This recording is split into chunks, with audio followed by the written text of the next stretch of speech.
Yo, yo, yo, yo, check, check, check, check, check. Yo, yo, yo, yo, yo, yo, yo, yo, yo. There we go. Hello, everybody. Welcome to the stream. Welcome, welcome. I'm Noctis Kyrios. And we're here. We are back for some more Punching Gray Raven. But yeah, how's everyone doing today? I hope you're all doing well, because I certainly am. But yeah, sorry for the delay, everyone. Some IRL stuff came up, so yeah, apologies for the delay. But yeah, we're here. We're actually here. We're back. Don't worry, everything's all right. But yeah, we're here. We're back. But yeah, how's everyone doing today? Hope we're all doing well. Because I'm doing all right. But yeah, super excited to check out. Continue on with the story here, so let's dive in and let's go. I honestly can't wait to see, honestly, I can't wait to see what the what the next part of the story is all about, for sure, man. Can't wait to see how much has changed in Lamia's portion of the story from what it looks like. We're gonna be doing Lamia's portion of the story, but yeah, can't wait to see what's next. So yeah, let's go. But yeah, how's everyone doing today? I hope you're all doing well. But yeah, definitely very, very interesting to see. Very interesting chapters so far with all the changes, for sure.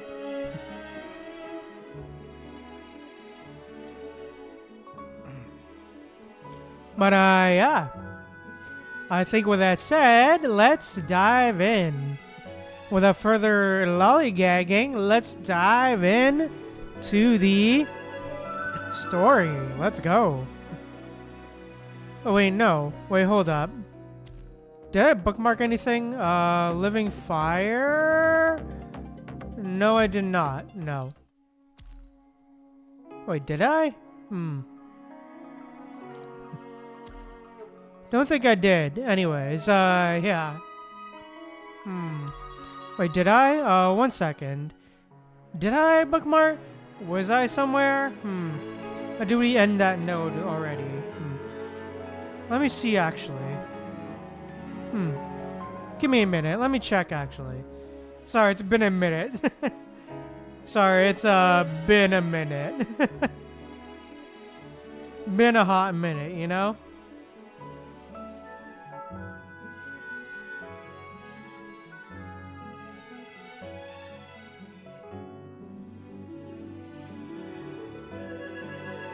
Okay, no, we did end.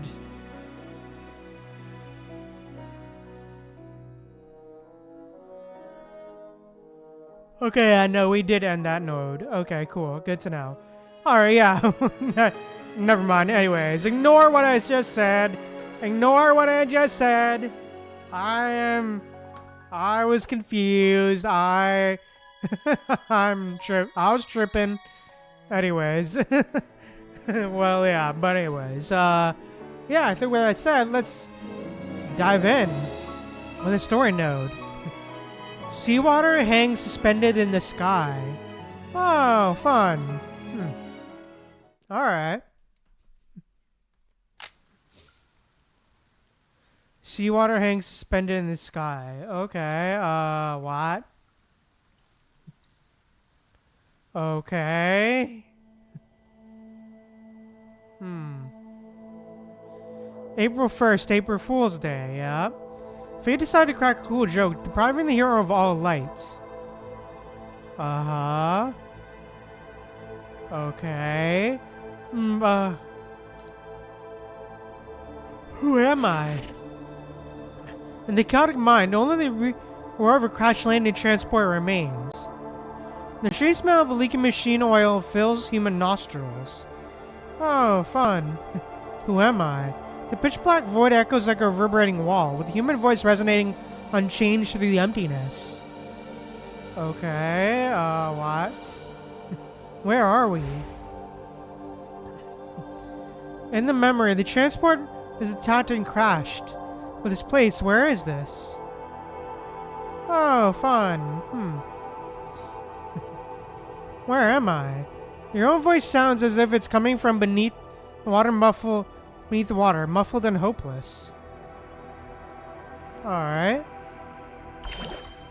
As the voice spreads through this dark void, rebels dance across the water's surface, and strange visions begin to emerge before you. Then let it be here. What? Make out merciful one guides Grey Raven's gaze, setting upon the sea. Wake up, it's time to wake up. Sleep when it's time to sleep. Of course, so... Make sure you're aboard safely. They shouldn't be crossing the line. What?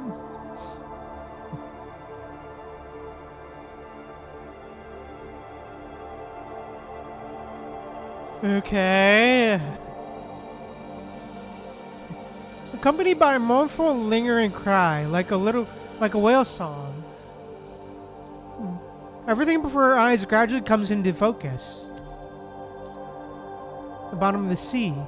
This is the bottom of the sea. I am Grey Raven Commandant.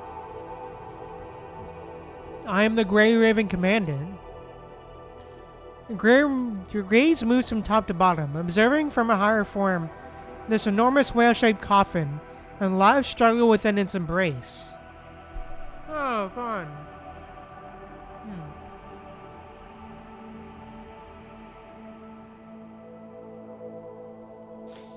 I must get them out of here. Impossible. Echoes from a distant future reverberate through your mind. This predetermined end can't be changed, yet some regrets may still be redeemed. Only this way can the loop be closed. Loop. The haunting calls unique to the deep sea consciously echo throughout this space. Slumber here, awaken from the other shore. You ultimately return to the seabed, and ultimately, the whispered murmurs fade from the ocean waves, vanishing from this space. Oh, what? Oh, fun. Your consciousness slowly sinks into a profound dreamscape. Great.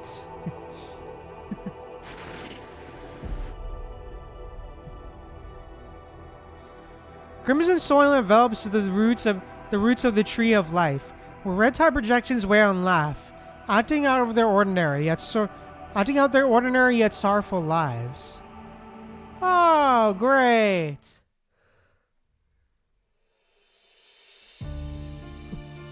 The Ancient of Darkness gazes coldly at the screen, examining the objects hanging from the treetops behind it, absorbing the red tide like blood bags. Oh, great. Vonnegut, great. Oh, fun. As the red tide disperses, the woman who has emerged with the colossal tree remains still and silent here. He applies all the results from hatching Chico to this place. Cthulhu gradually absorbs nutrients from the red tree, and she's growing. Oh, fun. Great. Plop. Having absorbed enough nutrients from the red tide, the bloated blood sacs fall from the treetops. The grotesque limbs struggling from the tree for the crimson fluid within. Mom. Oh, great. The humanoid hetero creature with an odd appearance stretches its tentacles, gazing at this world in confusion. Another defect. He frowns, slightly dissatisfied with this result. These seafarers are all samples copied from Lethos' deceased consciousness. He tells Lethos their goal is to make hetero creatures more human-like in order to advance the evolution of the red tide. Oh, fun.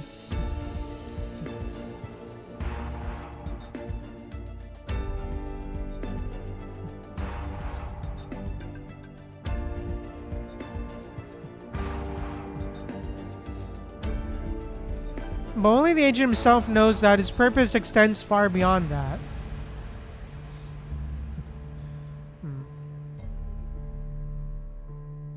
After confirming once more that this seafarer is still nothing but a pure replica, Vonnegut irritably flicks his hand away. Oh, fun.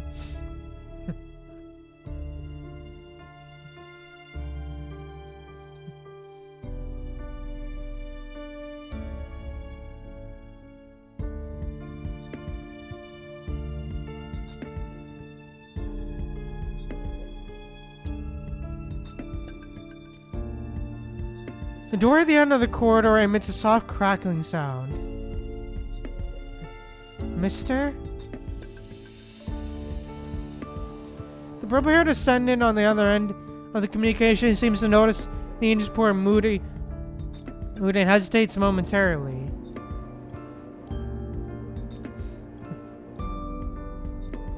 Speak.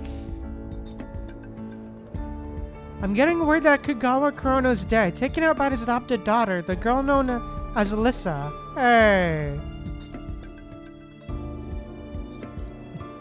Vonneget's eyes narrow as the name clicks. So what's the deal with Utopia? Utopia's mind fusion experiment is a bust. That's old news, about 10 days old now. Damn.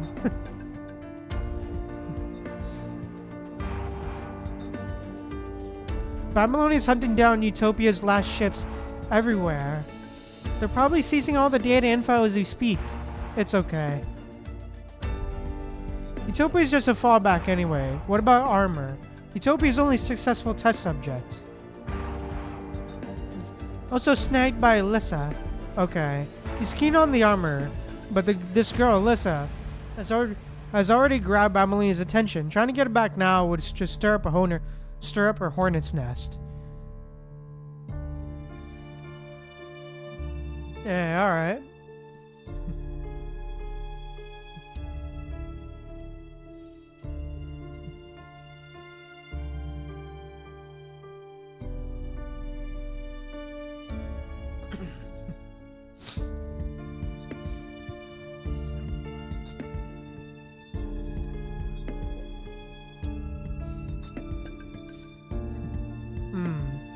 You can't stand a fuss.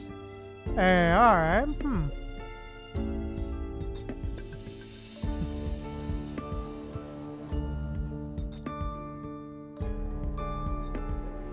Alright then, sir. I'm out of here.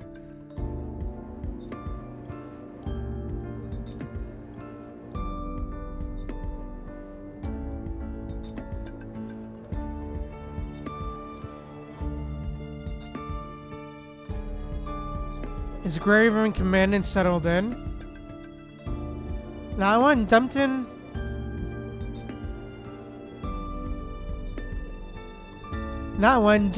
That facility with the renegade constructs and red tide fanatics.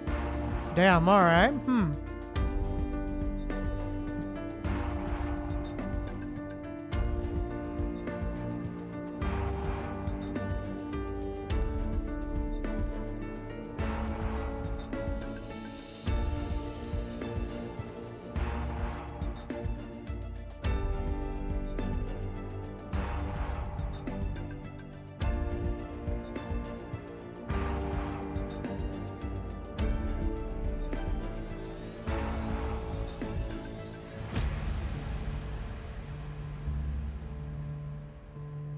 Commandant still hasn't come to. Probably from a head injury in the transport crash.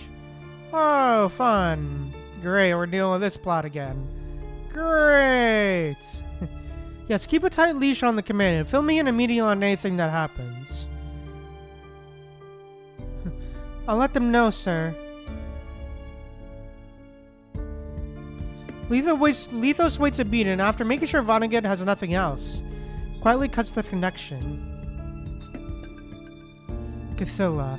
The Dark Engine lets out a soft sigh. Oh, fun. We couldn't care less about anything else now. Not Utopia, not the Lake Kagawa Korono, not even the Mind Fusion project that went belly up. Oh, fun. All he cares about is what is right in front of him. Cathilla, about to hatch its egg. The mysterious tower that still hasn't shown up. Oh, the tower, where did it go? Oh, fun. Great. Have you gotten any other information? Another consciousness inside the angel's mind quietly answers. No. I can't predict anything more. Not what's going on or going to happen or when. Too many things I've never seen before have popped up. And I've even run into the Babylonian Central Purification Core upgrade. Oh, fun.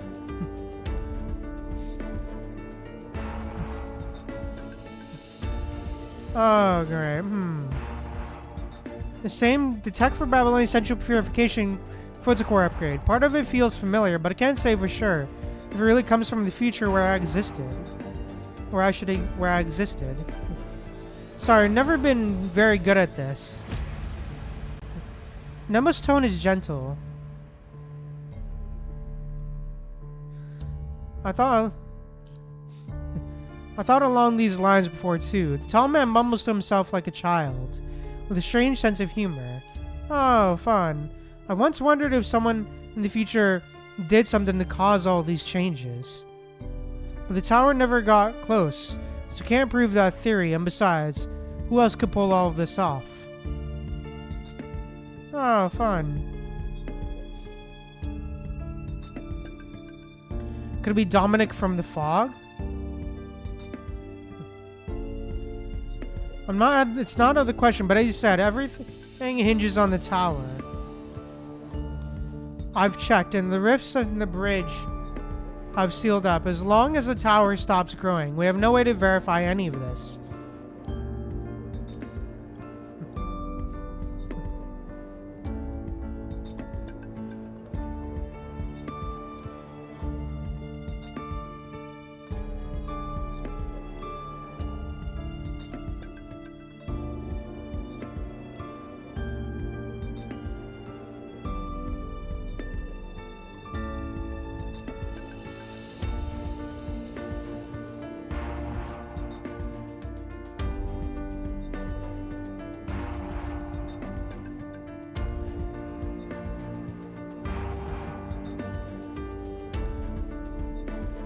Maybe it's for the best. The young man lets out a weary sigh, but the punching virus still exists. As long as the punching virus is around, everything will keep happening in cycles. The same old problems, the same old destruction. Oh, fun.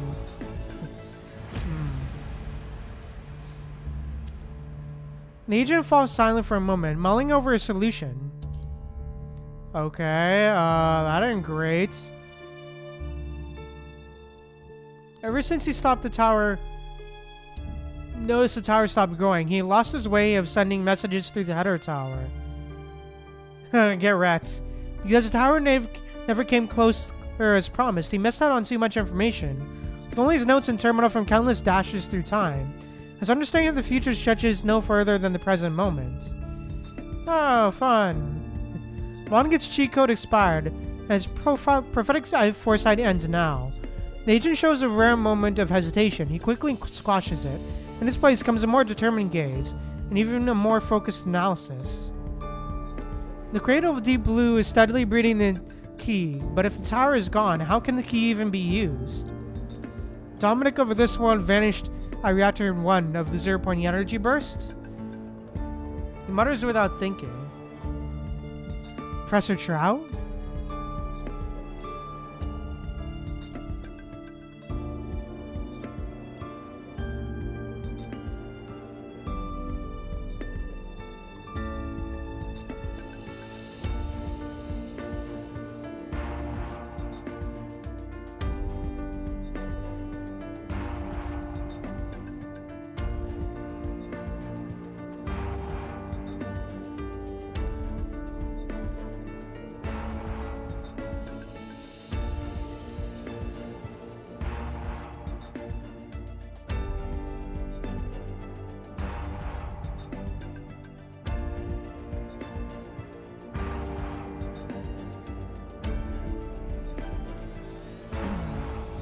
Remember saying that Dominic disappeared while seizing the tower's core, and this world's Dominic also went missing after the 0-point energy burst. Hey, wasn't this world's Dominic supposed to be dead? Hey, Durst No Nam, welcome to the stream, welcome, yo. Welcome to the stream, welcome. Thank you so much for joining the stream, and welcome. Enjoying the chat, hope you enjoy your time here.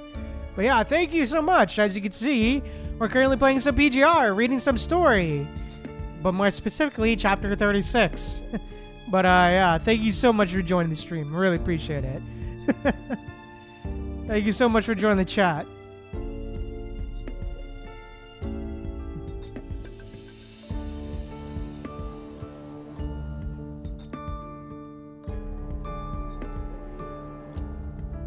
No, not necessarily. If you die from the punching virus, then 0-point reactor number 1 couldn't have been sealed, since the 0-point energy reactor number 1 is successfully shut down. Oh, okay, no problem. There's no Nem, no problem. That's alright. There might be more clues at that location. This is just a hunch, Professor Trout. But also might lead them down a new path. Can't let the tower fall into just anyone's hands. If we don't find any, even if we don't find any clues, maybe we could try to restart the 0-point reactor.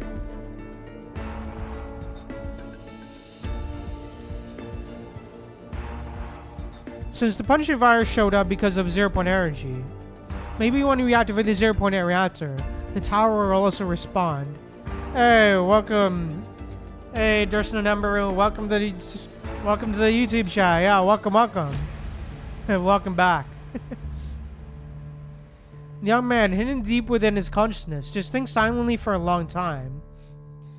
But yeah, as you can see, we're currently doing some we're currently reading some PGR story, namely chapter 36. We're currently in the middle of what I believe is supposed to be Lamia's chapter. So yeah, or at least we're seeing what's changing in Lamia's chapter, in chapter 36 here. But yeah, thank you so much for joining the stream. Appreciate it. That's all right. Fair, yeah. Yeah, interesting. Interesting, no. There's no them. There's no them. Alright. Goes quiet, not saying another word. Vonnegut. The agent stares blankly at the old-style terminal screen in front of him. Oh, great. The agent... Alright, even though his mind... God damn it, really? Mine still has a lot of static. He's clear-headed enough now. Red tide, punishing virus, chaos, contamination, the fog, the tower. None of this is over yet. He always finishes what he starts. Boom. A loud crash explodes from the screen. Oh, fun. Lithos. His voice is neither loud nor soft, but the poor herald descendant still isn't responding to the communication, even after all this time. After flipping through several screens, he pulls up surveillance footage of the cradle of Deep Blue. Great. The whale-shaped coffin is trembling and collapsing as it struggles upward, guided by merfolk, fighting to break free from the sea's grip. Oh, great. Fun! That's not great. Well, that's not, ideal. So Lithos failed after all. The agent's tone stays calm as he turns to check another surveillance screen. At the bottom of the cradle, in a hidden room, the egg of holding consciousness of the commandant who perished in the deep sea rests quietly in the red tide. Oh, what? Lilith? Mr. Vonnegut, I'm already in position, just as you instructed. Yes, bring them back.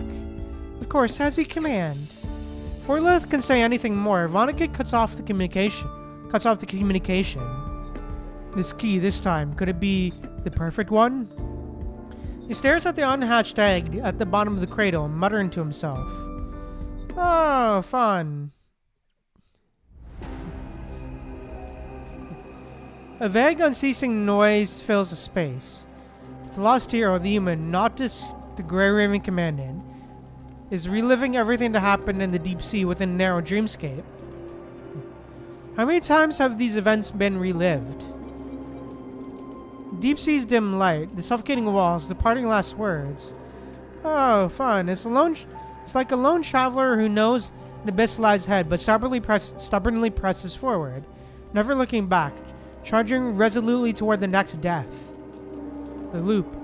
The reluctant reversing gears, like the most precise instrument, seals the final fissure. Wait, hold on. Predetermined end can't be changed. Yet some regrets may still be redeemed, right? All I need is a little bit more time. Dreamscape suddenly solidifies at a certain point, a dull pain slowly wailing through the brain. Oh, fun. People imprisoned at the bottom of the cauldron pry open all the shelves, storing people's copied consciousness.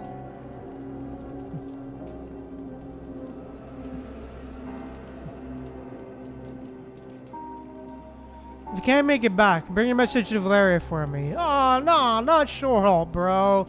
God damn it. Rip Short Halt. Tell her to delete all my embarrassing videos. No, actually, just say hello to her and Wanchi for me. Aw. I've seen enough of your face. Don't bother looking for me. That's what I'll say. You can tell them yourself. We're all gonna make it back safe and sound. God, not safe and self. What the heck is safe and self? Yes I did. There's no name. Yes I did. Get her. I did, yes. Although I will say I did break... The way I got her was basically skipping her affection story, basically. Because I'm not caught up with it yet. To the point, because I heard there were spoilers, so I basically just skipped it to get her, basically. I will come back at some point and circle back and get her and read the actual story, but yeah. Wait. The brain churns like mud, the tongue freezes, and sorrow burns a path down the throat as it slowly lets slip an unshakable hint. Oh? Or maybe we should leave something behind. Something like keepsake. Something we could look back on together when we have some downtime after we're out of here. That might be nice. Of course. The group doesn't bat an eye before making their call. Oh, fun.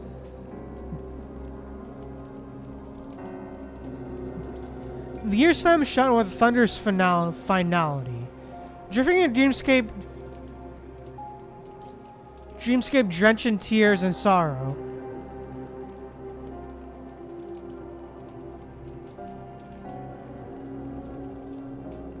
Alright, good to know.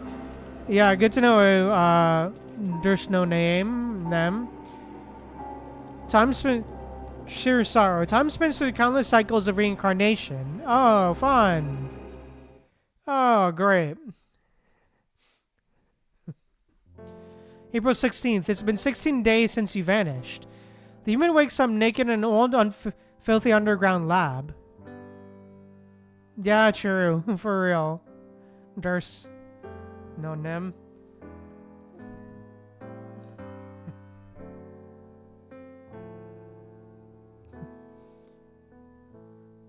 Oh, great. After riding out another crisis involving the Forsaken, Grey Raven finally gets her command back. Memory, personality, all there.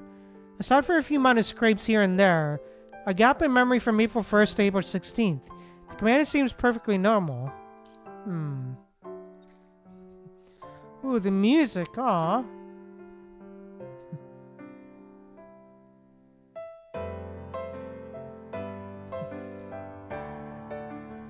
Aw. But after a thorough examination, when the small package Lamia hands over finally reaches human hands, those blank memories take on a new meaning. Aw. Yeah, fair. Oh, nice. I hope you enjoyed chapter 21, There's No Nem. Yeah. But yeah, it wouldn't make sense how you were confused, considering, if I recall, I believe there are heavy spoilers in that. So yeah. I did skip it for my sanity and for, you know, just to not get spoiled, essentially. So yeah. I did basically skip that, so it wouldn't get spoiled. So yeah. Shorthalt's name tag is wrapped in a rough strap of fabric that, judging by the material, most likely came from Grey Raven Commandant's missing coat. A crowd gathers around the fabric strip, with the Grey Raven Commandant and Valeria among them, all gazing intently. It's almost as if Shorthalt himself never knew how many lives his usual thoughtfulness touched. Valeria, Yata, Shiva, Cyan, Wanshi, the list goes on. Aww. Hey! Oh, that's so cool. Aw. It's an interesting proposition. Huh. Man, it's really interesting to see, like, if we look back. To see... If we do look back on our lives, it's interesting to see just how many lives we've interacted with, you know? And potentially how many we've changed and touched, you know? Huh. Definitely very deep, for sure. Turns out he'd been handing out candy to so many people. The paths causing long before they ever realized. Aw, the music. Aw. The fabric strip itself has several lines of text, a bit blurry from being soaked in seawater. The first two lines are short and sweet. Not like a last will and testament, but more like a quick note left on a dining table before heading out. Medic bot maintenance is done next week. Don't forget to pick it up. Damn, next week's probably ancient history by now. I almost forgot. The video of me drunkenly hanging by the medic bot is probably viral, isn't it? Well, that being the case, there's not much else to say. The scarabs are a pain in the neck, but working that hot-headed lunatic somehow makes sense. Two wrongs make right, eh? Keep up with your frame maintenance. Don't slack on mission reports. And before your missions, try to keep Shiva from running her mouth. Remember to pick a new captain.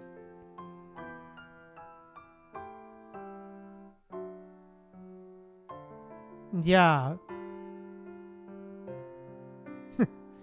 Yeah, she did. For real. There's no them. Yeah, she did. I'm not sure. Nurse Nanem, I'm not sure. You do whatever you feel like. I'm not gonna judge. Or am I? These was for breakfast that I remember mindless quiet reminders quite quickly trail off. Perhaps as the writer's feelings get more complicated, the tone suddenly shifts in what comes next. My limbs are gone. I'm not sure if they're using them as a bait, but don't fall for any traps. Speaking of which, my body has been copied so many times. Even though the one's calling the shots right now is truly me, I can't shake feeling somewhere far off. Another me still on this difficult journey, making their own choices. If you ever run into another me, you've got the blessing to call the shots on whether they stay or go, live or die. If I messed up or done something out of line, don't even think twice. Putting a bullet in me is the best way to handle it. Oh, great. Valeria, I'm sick of the sight of you. Don't be in a hurry to track me down. Valeria doesn't say a word. She tosses the cloth strip onto the table and walks away. Aw, Once she picks up the cloth strip and keeps reading. Once you and Pello knocked out of the park, you didn't make a single mistake. I just hope we run-of-the-mill adults haven't let you down too badly. My bad. There's something off with your mother's records, and Pello's death also seems pretty fishy. If you want to go digging for answers, then go right ahead. Sion's mind's disruption still hasn't healed. He's got some emotional baggage. If you hear about any new treatments, I hope you try them on him whenever you can. It'd be great if you keep an eye on Thompson's son. After Thompson passed, I looked into it. His son seems to have already joined the engineering force. Aw. I'm pretty fond of your Shycock team. At least the captain seems like a good egg.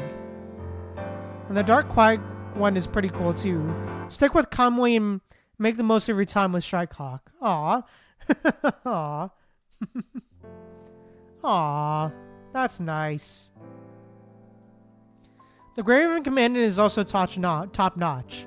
This one is right here beside me now. Dishing out tips on my writing style from time to time.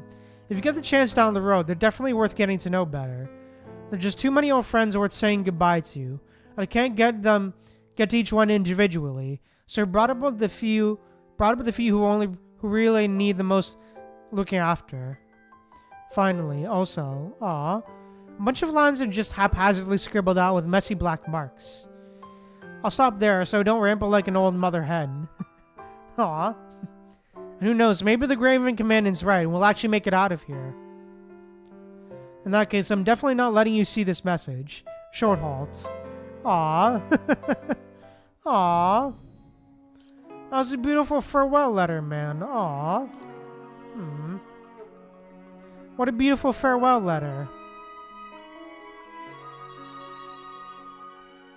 Oh, nice. I'm glad you got a new phone. I'm glad it performs well, Nurse No-Nem. I'm glad it performs well. Unfortunately, I don't have a gaming phone like that, but... but yeah. Anyways. Unfortunately, I don't have a gaming phone like that, but yeah. Yeah, it's alright, Nurse No-Nem.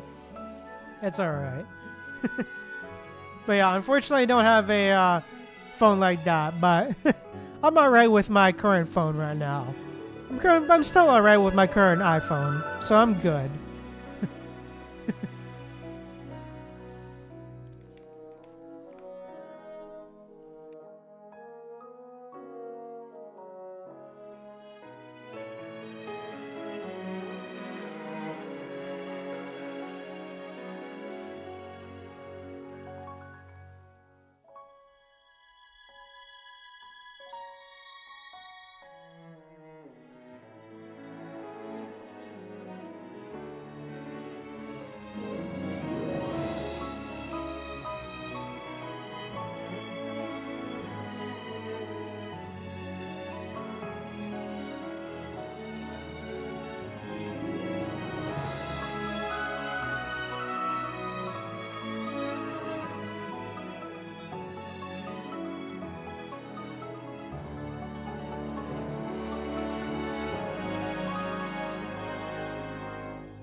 Yeah, fair. Although I'll be honest, I don't play Aether Gazer, so I'm not really familiar with what's going on in that game. I'll be honest. So yeah, it sounds like it's pretty bad for real. There's no name for real, but yeah, unfortunately, I don't play Aether Gazer, so I can't really have any input there on that. But yeah, anyways, yeah, just I hope you're able to sort out your Aether Gazer issues. Yeah, true. Huh, interesting to know. Interesting to know there's no name. Interesting to know. But yeah, unfortunately, I have no experience on that. Because I haven't played Aether Gazer at all, really. So, yeah, unfortunately, I have no experience with that. But yeah. Anyways, let's keep going with the story, Raging Tide.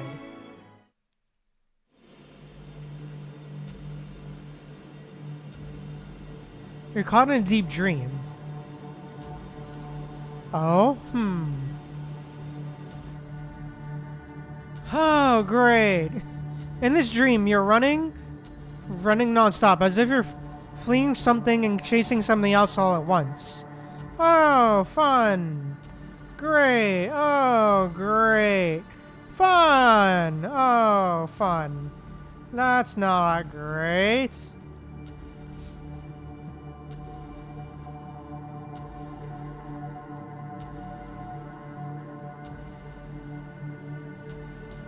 Oh, well, that's not fun. Anyways. Footsteps echo down endless corridors as an inverted hourglass slowly brings your blurry memories back into focus. There's a metallic tang of blood mixed with vital fluids, the inky black seawater. People stuck at the bottom of an abyss, endlessly reliving cycles of despair until that one whale song. Oh, great. The blank memories suddenly burst with colors. With the colors of the ocean depths, you faintly catch the sound of a woman's soft sigh. Oh, nice. That's good to know. There's no name. Good to know. Hope you enjoy it. For real, there's no name.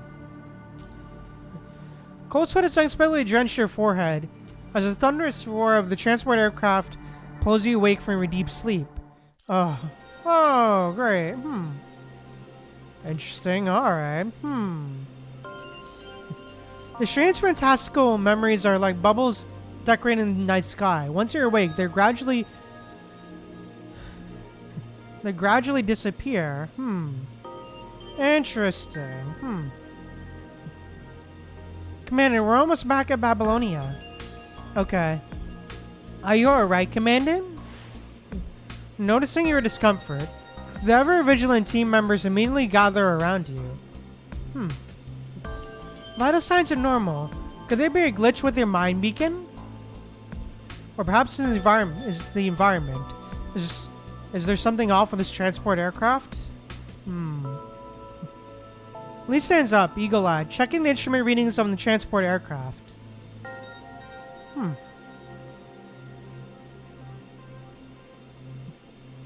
No, I just had a bad dream. That could have been a mind beacon glitch. Once we're back in Babylonia, we'll swing by the Star of Life. It's okay, just a bad dream. Seriously, it's nothing but a bad dream. That's exactly what you said right before the Deja Vu episodes started, Commandant. Yeah. Yeah, fair. Yeah, good to know. But yeah, anyways.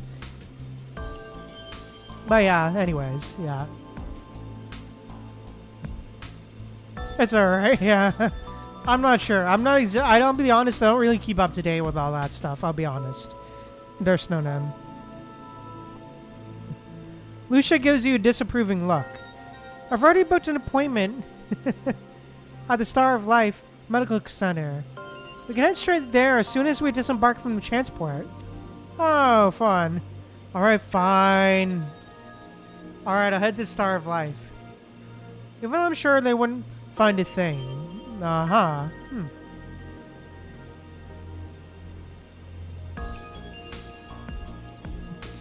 As the transport glides through the sky, You find yourself unable to even peek out your work terminal with the three companions watching your every move. Damn. And at least let me check on this Forsaken situation. The negotiation records with Oasis. Luvas is guarding the work terminal. Tries to keep a straight face, but eventually gives in under your pleading gaze. Aw.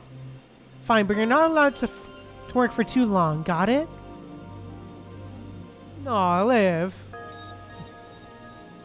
Yes, sure. Open the terminal. You see that Lee has already neatly laid out all of the information from the negotiations. 3 days after you got back from the ground, invitation from the diplomatic corps lands in your lap. Join negotiations with the Forsaken and Central Buffer Zone.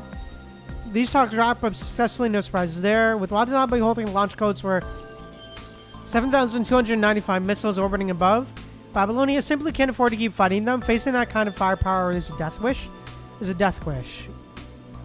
What's more, the Forsaken have managed to bring several Golden Age factories back online, giving them plenty of resources to settle down instead of just drifting through the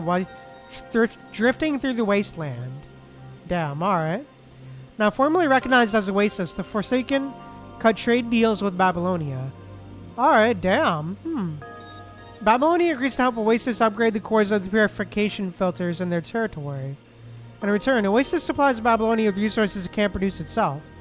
After this initial agreement, you, having played part of a mediator, can head back to Babylonia, leaving the diplomatic court to iron out the finer points of additional treaties. Alright,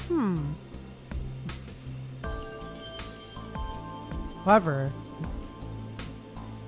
you can't help but furrow your brow with the name Cradle, highlighted red in your terminal. Oh, great, Cradle. Fun. Oh, great. The story's almost over. I'm just a reader here. But if you could, I'd like you to call me Cradle. Oh, great. No. Oh, God. Hello, Noctis. Oh, fun. This bitch again. The girl in the green robe silently lifts her dress and gives a graceful curtsy. Cradle. Every time you deal with this green-robed girl from the Red Tide, you feel like something's not quite right about her, but never really pushes you to the point of outright alarm. Oh, fun.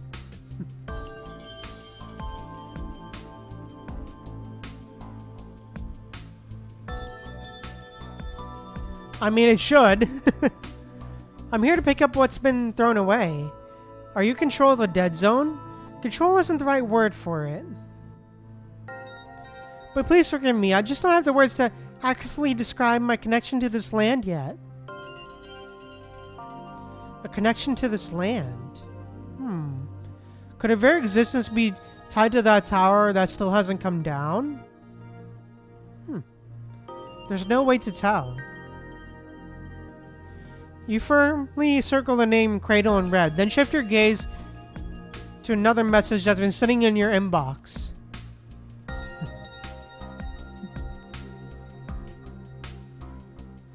Oh yeah, really? Oh god.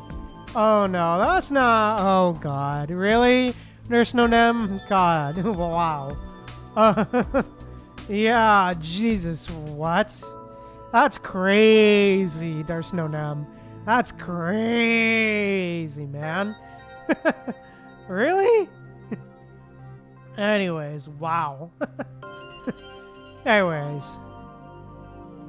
Apparently after learning that Babylonia started large-scale renovations of their purification filter cores, Kowloon extended an invitation. They're hoping to team up with Babylonia to build a maritime defensive line against the punching virus. Oh, fun. Building a maritime defensive line together with Babylonia? Hearing your question, Lee whips around, looking alert. Oh, didn't we agree you'd only look at negotiation-related documents? Bruh. Lee. Just taking a quick peek. Lee shook his head, then pulls up some supplementary materials from the terminal. Conservation areas along the coast are reporting a disturbing trend. Large numbers of header creatures are now gathering in the surrounding waters. Oh, fun. This could be a lingering effect of the red tide that swept through the sea. Or perhaps the punching virus has been quietly gaining strength on the ocean floor all this time. Regardless, if these hedge creatures manage to make a landfall, they'll wreak havoc on coastal regions. Yeah, for real. There's no damn, for real.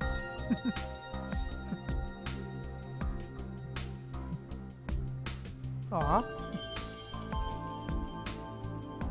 The situation is made worse by the fact that the defensive light wall has never been fully repaired since the Battle of Kowloon. On top of that, resources are stretched incredibly thin due to the influx of Kowloon residents who evacuated from the Niter. Ah, yes.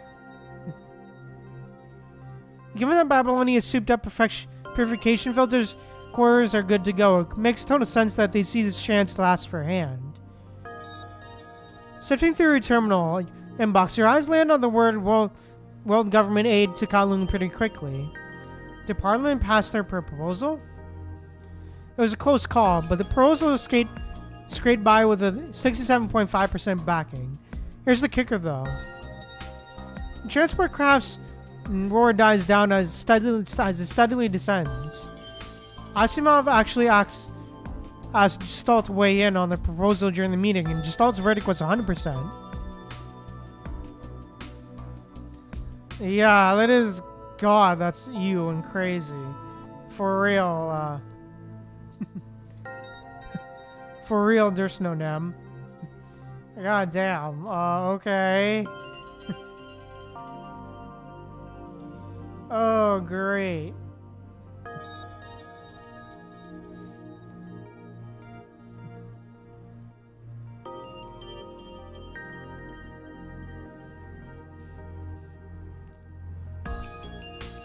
%. Ever since it was set up, Gestalt almost never gave a proposal its full blessing. What on earth could that mean? Oh, fun. Before we can chew on that thought any longer, Liv comes back after stashing the supplies and grabs your arm. We've landed, Commandant. Bruh. Yeah, it's just, yeah, I've seen some things, for real, there's no nem. Yeah, it's just, yeah, no. Yeah, yeah, it just sounds, not great. Especially considering, you know, what Cradle is and all that.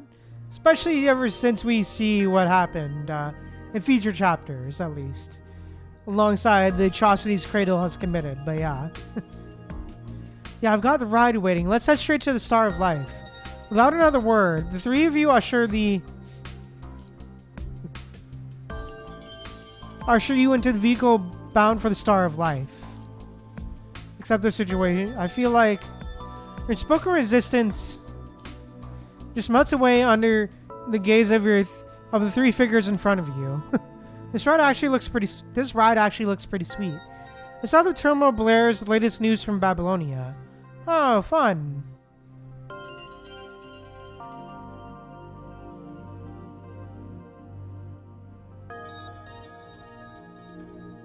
Alright.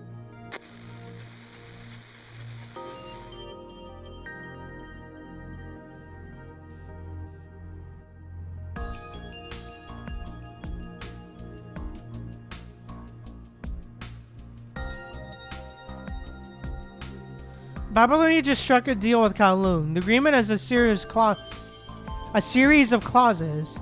Babylonia will be helping Kowloon beef up Kowloon City's light wall defenses and pitching in to build up its defense systems, among other things. Oh, fun. Okay,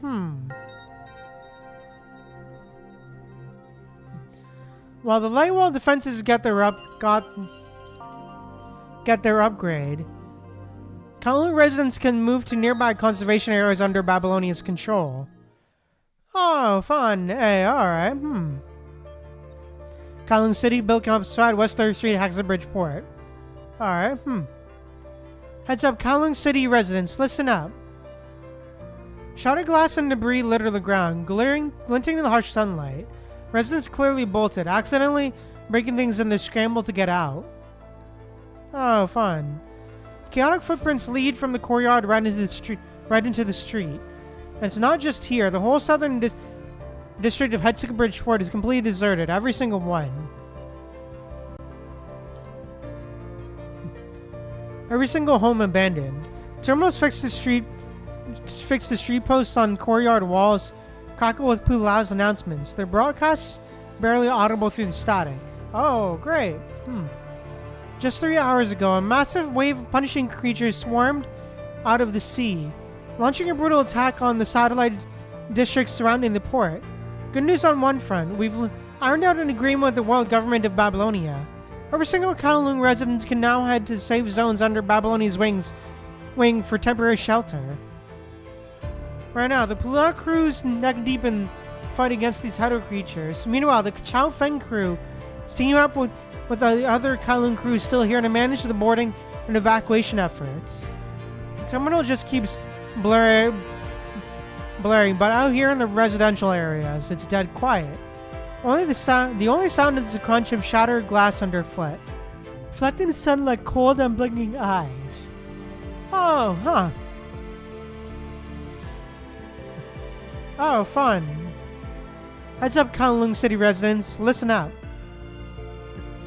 Okay, Explosions rip through the thunder's echo, and the sounds of blood and screams fill the Kowloon crew headquarters at the Niter. It's pure chaos. These Hedor creatures, they're working together with uncanny precision, almost like someone's pulling their strings, even outright controlling them. I'm going to get straight to the point. Our top priority is to get the light wall of Kowloon Metropolis back online. Oh, okay.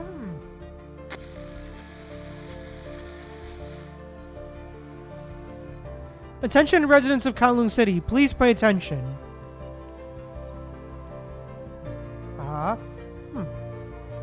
The light wall of Kowloon Metropolis is being reactivated to push back the red tide and the Hedor creatures. There's a snag. Kwashu is currently under an unknown attack, so can't bring its full competing power to bear to pinpoint targets for the light wall's defenses. Light wall reactivation protocol kicks off in 30 minutes. All sectors listen up. Get out now. Repeat, everyone evacuate immediately.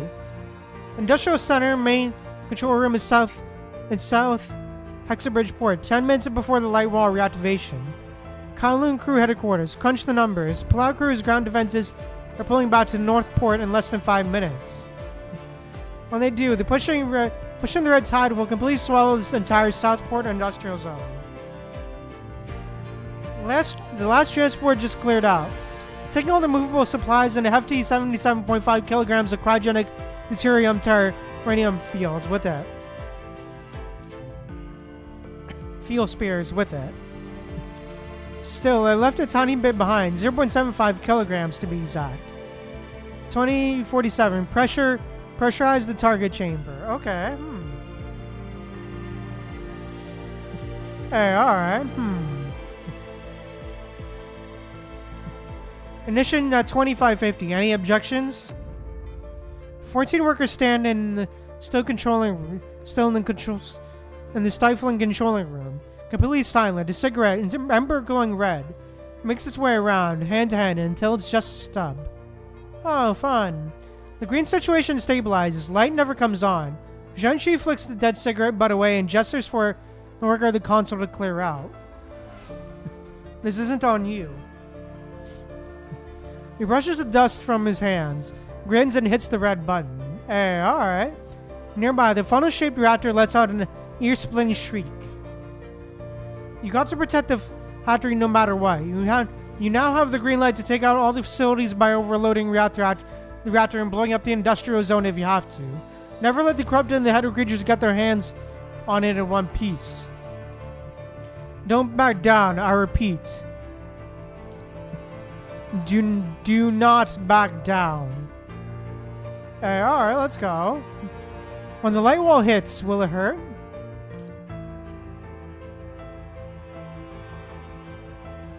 No, it won't. Ask Fushi.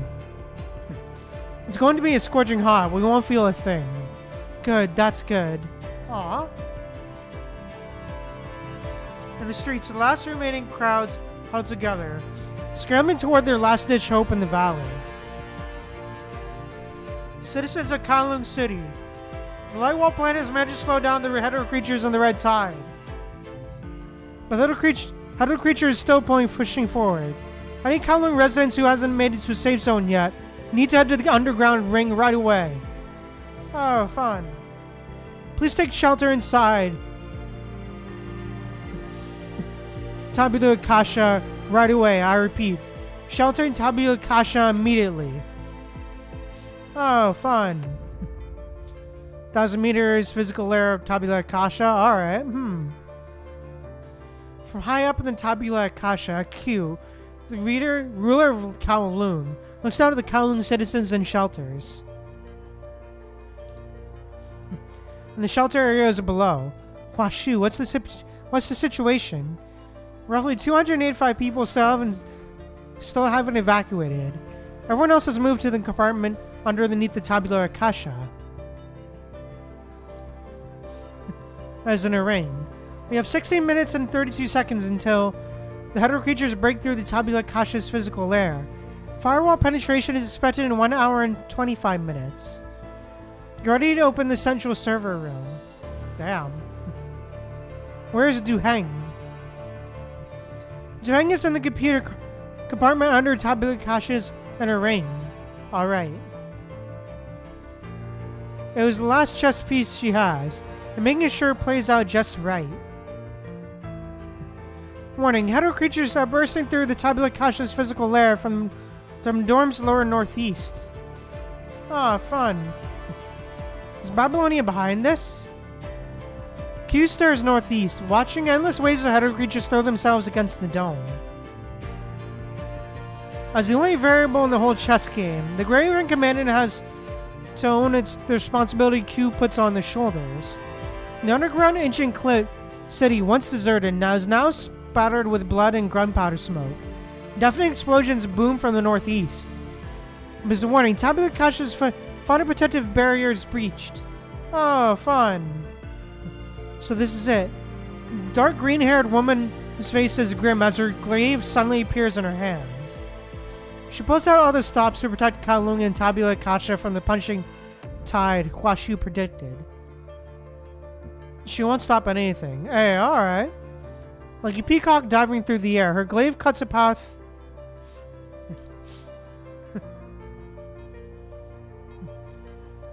Cuts a path.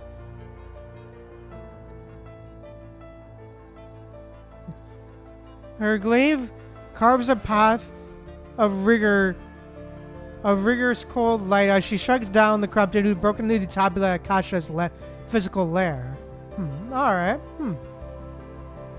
Hey, alright, let's go. Out of 14 non-topic control room, alright. 30 minutes to Huashu's firewall collapses. As hetero creature invasion pushes forward, Tabula Kasha's central room becomes a refuge, with more and more people pouring in. Hey, alright.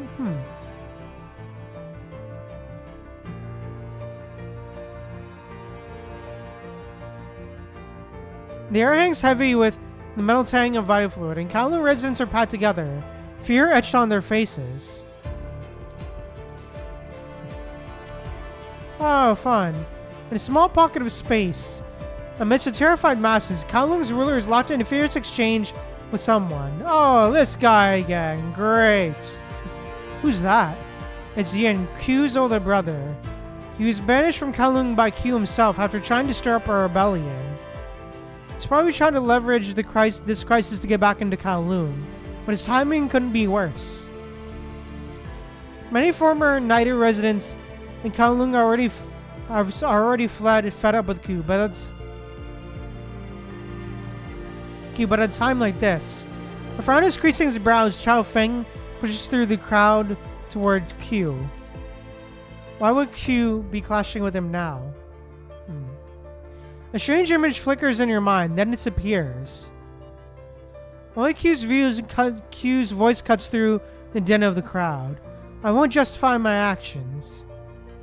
Now I will seek forgiveness, nor will I seek forgiveness. What you must do. It doesn't sound like he's changing yin at all. She's changing yin at all. Instead, it sounds like more like he's giving an order. Oh, fun. An assassin lurking in the crowd pulls the trigger. Oh shit, what?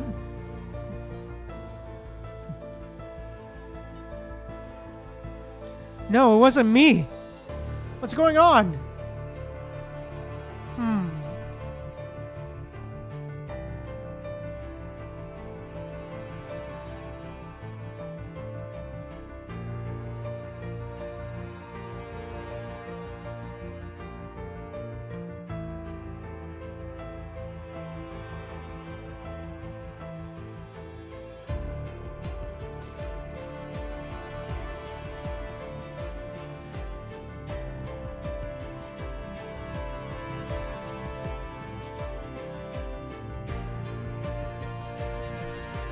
A small fat woman emerges from the crowd. She's covered in dust and dried blood.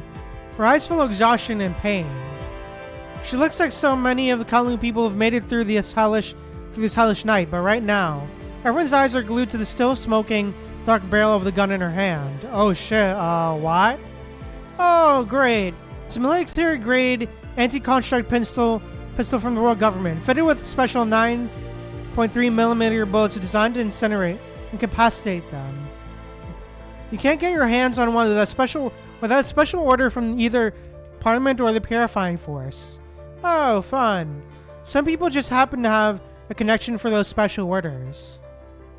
It's all over now. Oh shit, to hang. Hey. Oh shit. Oh, damn. 14, okay. 25 minutes to last shoot's firewall collapses. Alright. In just 10 minutes, 2 bomb shells drop back to back. The ruler of Kowloon shot dead. And the gun is used from Babylonia. Panicked Kowloon citizens slowly gather in a room deep inside the central server chamber. To make matters worse, the Hetero creature is about to breach the physical layer of Tabula Kasha. One thing's for sure, Q must have a plan for this exact scenario, but with the chess player off the board, how does this endgame even play out? Duheng carries Q and onto her back into a small conscious supplement chamber. After touching base with Lucia and Lee, you mull over your predicament. You must... Oh? You must, who's that? Why, who's there? Mind beacon is forcibly invaded, as if a whisper echoes within your very consciousness. Washu, as a variable, you must shoulder the duties of a variable. Q chose to trust you. Therefore, we will do everything we can to help you. Oh, fun. Until Washu's firewall collapses, there's now... In the main hall, everyone is locked in desperate fight amongst the surging hetero creatures. Oh, fun. Xiaofeng raises his weapon, rallying the remaining Kowloon residents to form a defensive line at the central server's room entrance. Oh, great. The hetero creatures flood like a tidal wave into Tabula Kasha's physical lair. Grave and Strikehawk rush back to provide emergency support. Crowding, wailing gunfire, screams. Everything unfolds before you.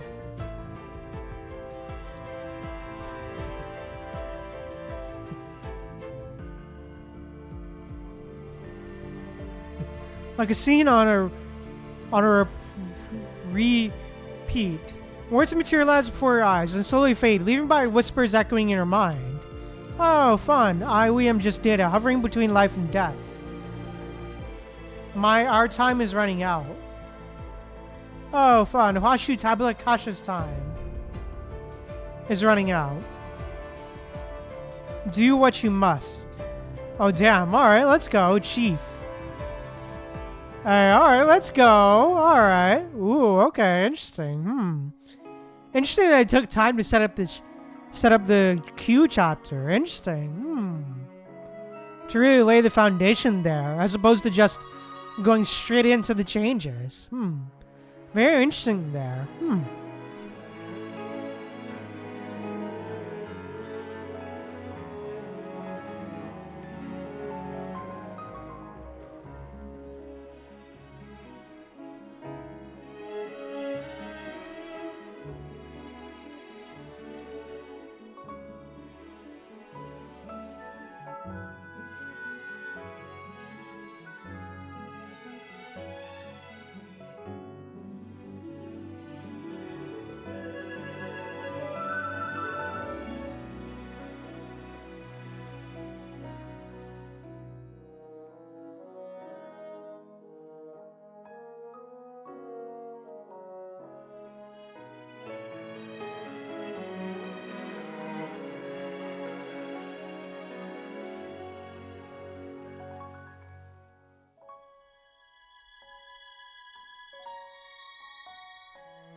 Anyway, sorry. Yeah, I can't wait to continue on here. But yeah. But I'm just gonna grab a little bit of snack here. I'll be back in a sec.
Alright, I'm back. Sorry about that, everyone.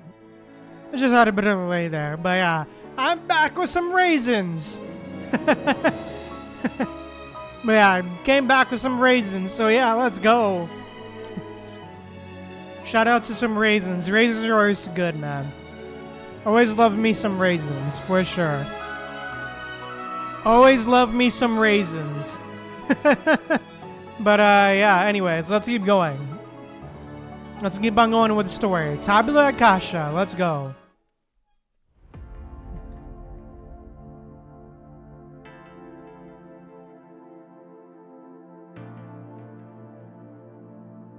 I do not wish to explain my life to others.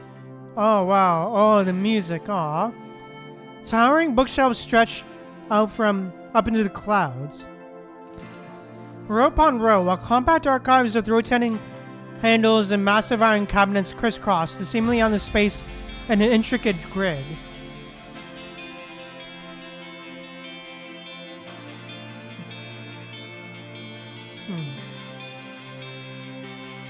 Alright.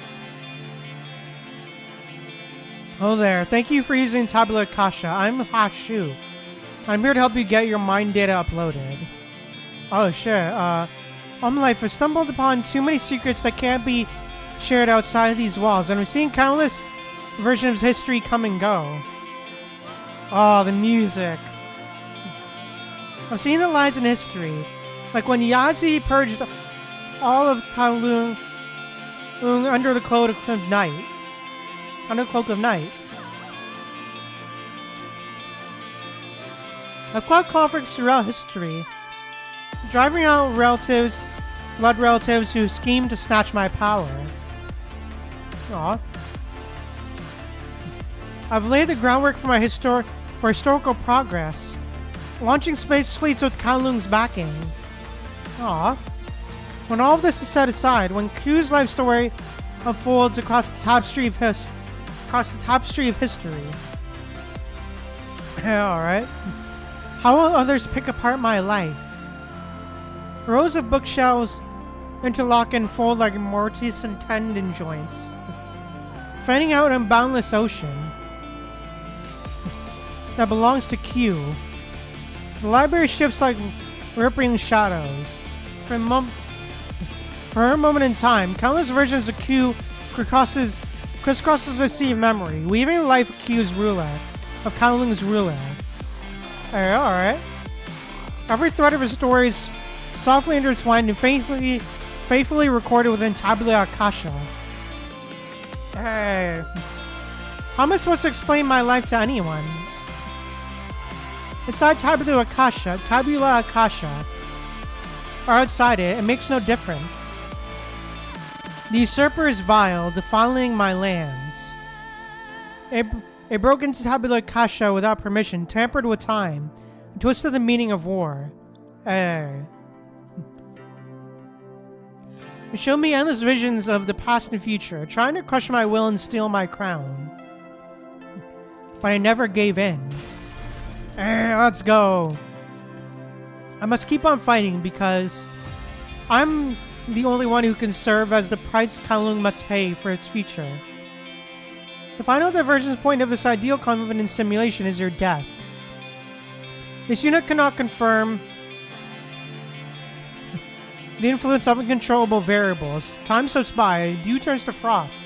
I've lost count of how many cycles I've been through in Tabula Akasha, but Kowloon must not stop here. I stand among the graves of countless blades and guns. I will drive out the usurper and protect Kowloon and Tabula Akasha at all costs. Hey, alright. I'll seize the threads of fate and hold fast to Kowloon's future. I shall. The mountains that shape Kowloon, the sun that powers Tabula Akasha. I won't explain my life to anyone. Only time and Kowloon itself have the right to judge me. Damn, what a cold line. Okay.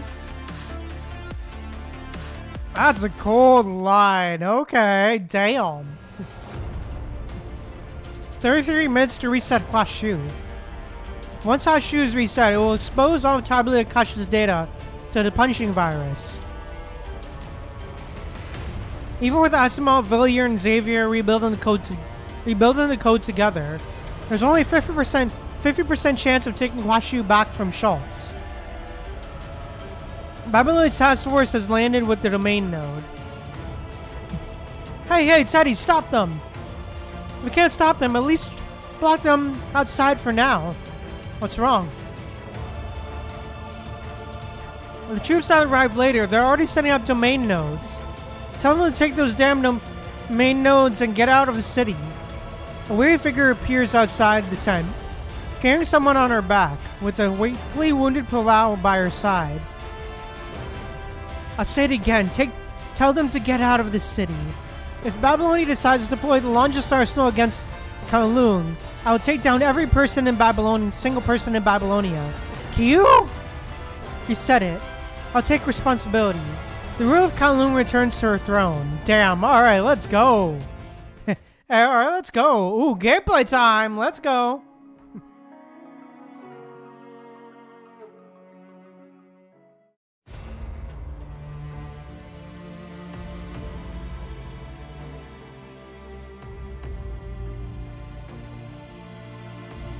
Ooh, interesting, okay, huh.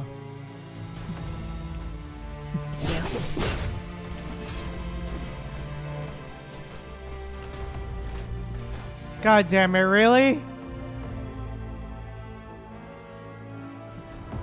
Very interesting, okay. There's different towers, okay.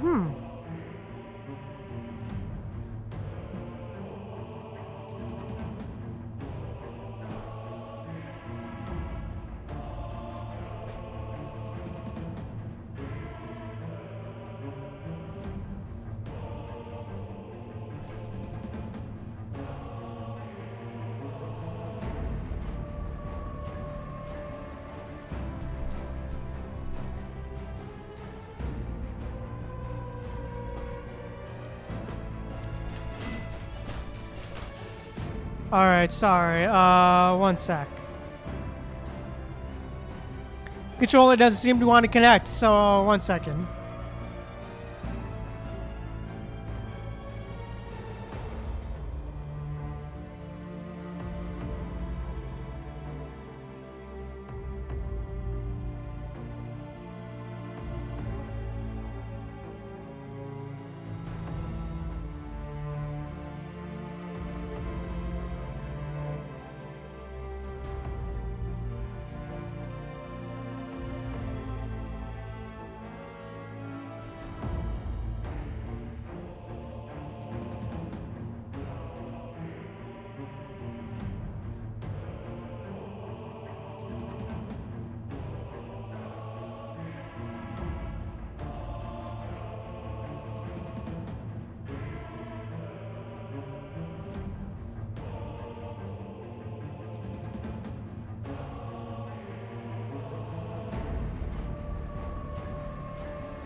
Alright, there we go. Sorry about that. Sorry for the lag there. There we go. Anyways, there we go. Alright, there we go. Is this all I have? Out of the way! Blue, Boom, got him.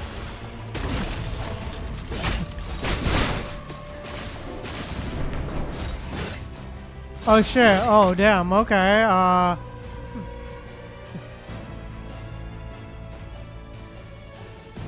to help. okay, alright. Hey, your focus holds a lever gun on enemies, alright, yeah.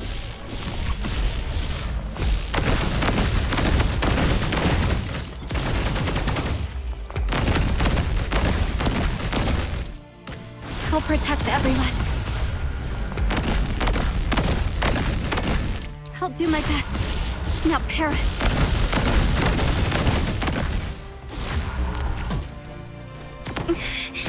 I'm fine.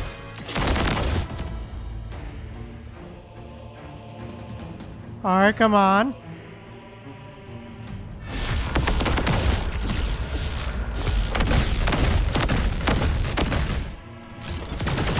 I'll do my best. Not perish. May the stars Got light him, your boom. path towards the Let's abyss. go. Washi, establishing connection. Progress 63.45%. Hey, alright, let's go.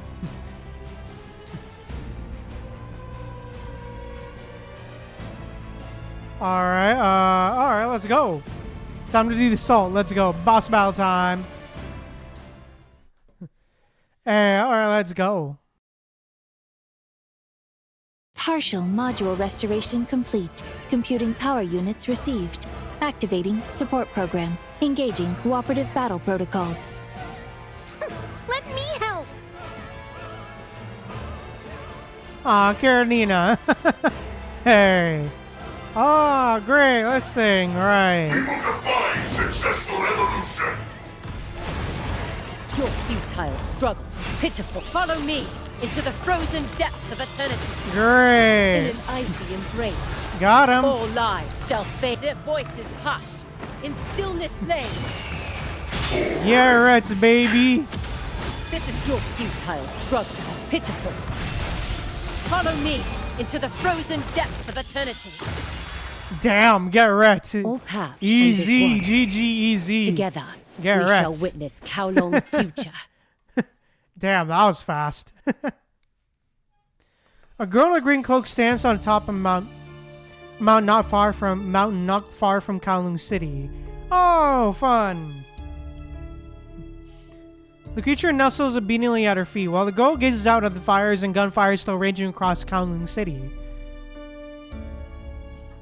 Huashi reboots. The Emperor forcibly seizes control, only to fall at the blade of Kowloon's ruler. Lol, get wrecked. This is what civilization looks like. A tale of war and hope, decline and revival. It's the same script every time, yet each version plays out differently. Fascinating.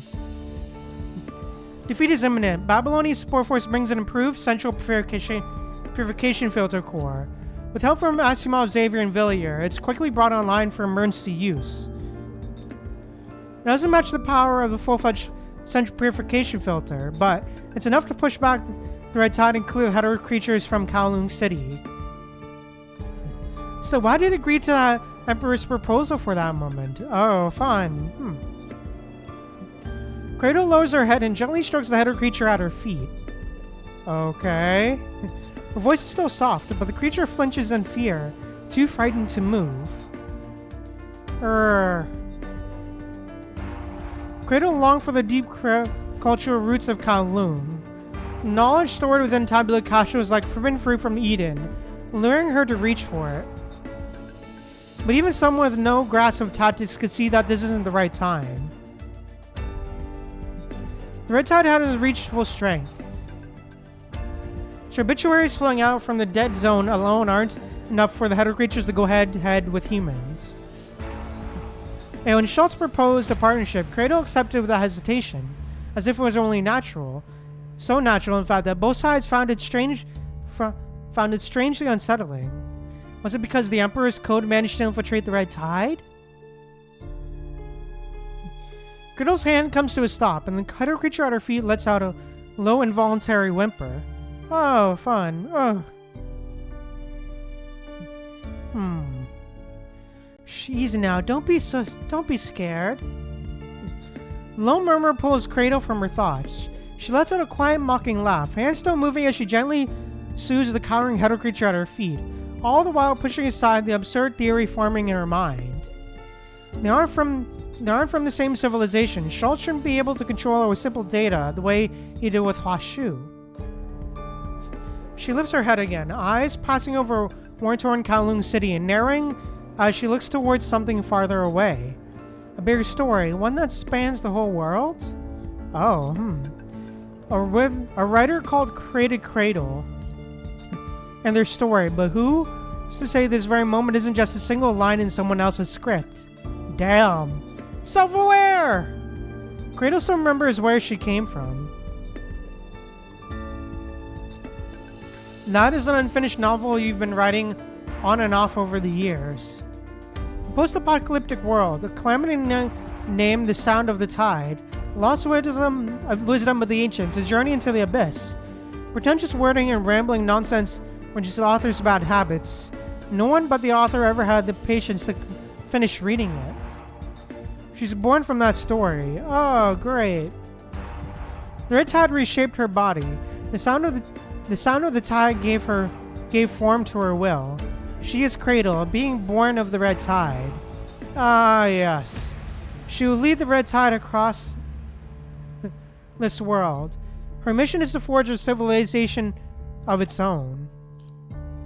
Oh, great. If this world really is a story already written, then what part am I meant to play in it? After a brief pause, she lets out a laugh. The green-robed girl dissolves from the hem of her cloak, becoming a surge of red tide rushing toward the forest. She needs to find the source of that dissonance. Cradle wants to know, has the script truly written, one that includes her name? Most importantly, the red tide surges more violently as it moves through the forest, like ink from an invisible pen riding across the earth. And the story, is the story interesting enough? Oh, great. Attention Kowloon residents. The battle's nearly over. The header creatures are pulling back. After the surface of the Tabula Kasha collapsed, the Babylonian support force that had been fighting along the city perimeter immediately switched to rescue operations. Kowloon Kyrios begins scouring the city for survivors without pause. Disaster relief supplies can be collected at the left side of the Kowloon crew headquarters. Any residents wishing to join the temporary rescue team should register on the right side. Yeah, alright.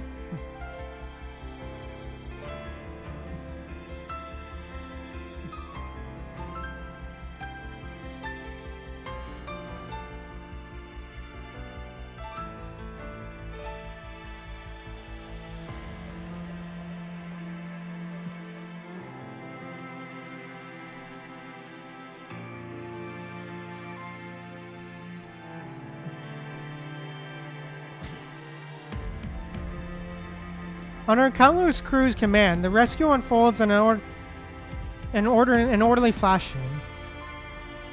As sun rises, you sit on the ruined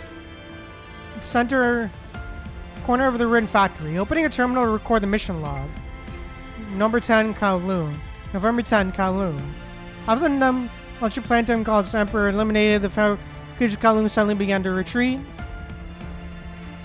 While report science counts evaluate possibility of mechanoid code unknown capable of controlling header creatures, guard roll potential collusion between mechanoid and other ascendants.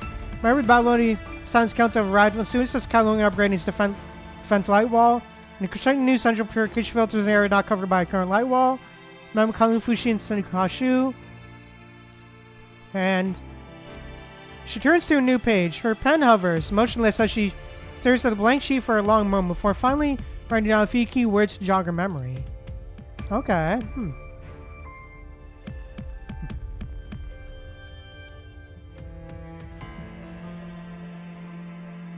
Input invitation. Invitation.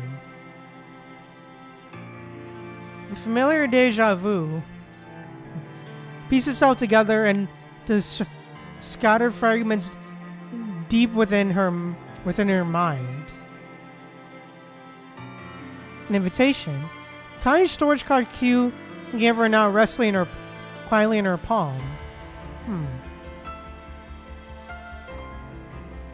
Seems like something he wanted to give me to you. Who is he? Someone I met in the computational world of Tabula Akasha. He shouldn't have appeared in Hashu simulations. Perhaps that's because of an intricate connection between Hashu and Gestalt. He appeared as that girl. Dominic. It's an invitation. Sitting amid the ruins in deep thought, still unable to decipher the meaning behind this invitation.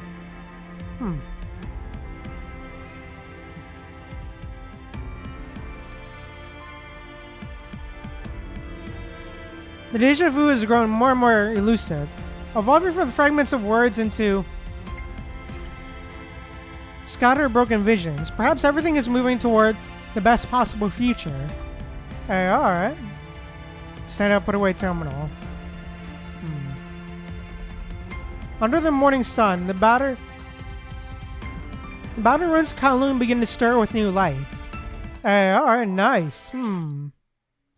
Hey, okay, cool, interesting.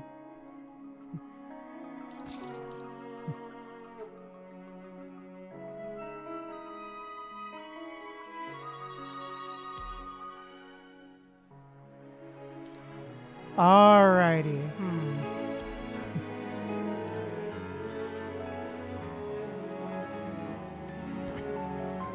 Alright, sorry, sorry to leave again. I'm gonna grab more stacks. I ran out of raisins, so I'll be back.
Hi everyone, sorry I'm back. But yeah, anyways. I'm back, sorry. Anyways, let's keep going. Data Space Phantom. Alright, let's go. The new central purification filters, equipped with improved filter core, are quickly spreading like wildfire across all conservation areas under Babylonia's control. By agreeing with these advancements, the central purification filters can completely eliminate the punching virus. Hey,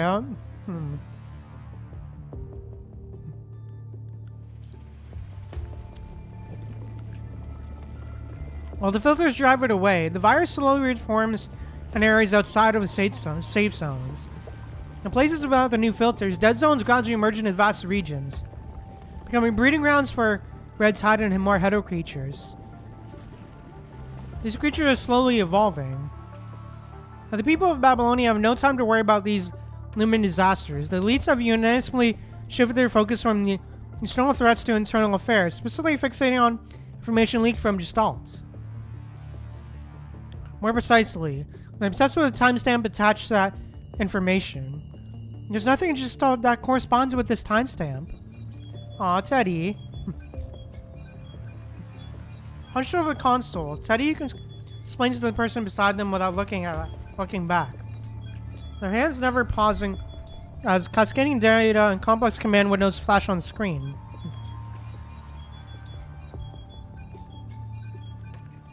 So the problem is that Gestalt has a bug. If that were the case, the response team would have to have tomorrow to handle the chaos this bug would cause through Babylonia. It's not a bug. Someone's pinpointed its time period. I'm just the unlucky soul who got stuck with the mission of tracing this timestamp back to its original coordinates. Lol, rip. What do you mean? This thing just doesn't exist before the leak. And go trying to reverse engineer it with conventional methods once it's intercepted. Its origin is pretty obvious then. The display's flurry of activity finally dies down. Taylor lets out a slow breath, taking a moment to rest. Just then, a communication dialog pops up with a note attached to the timestamp, Golden Age. It's straight from the Golden Age, right out of Dominic's impenetrable chasms of 0 and 1s. And far beyond that unsolvable data wall inside Gestalt.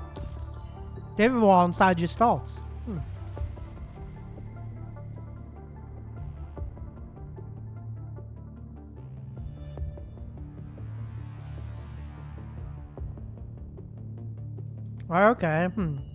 As she speaks, Teddy glances at the persistently flashing communication alerts and lets out a derisive snort. Parliament erupted the moment the news hit. Public pressure, directives, demands, pulling every personal favor they could. Those politicians have thrown more tactics at me than their antivirus programs. All to push me into finding a breach in that wall. Alright.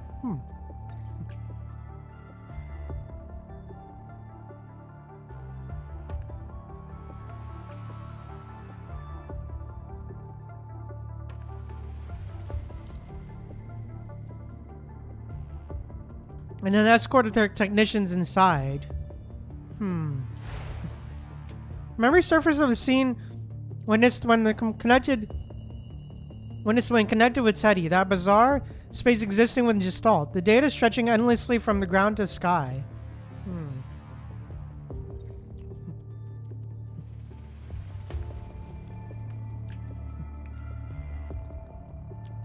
Does that thing really have a breach?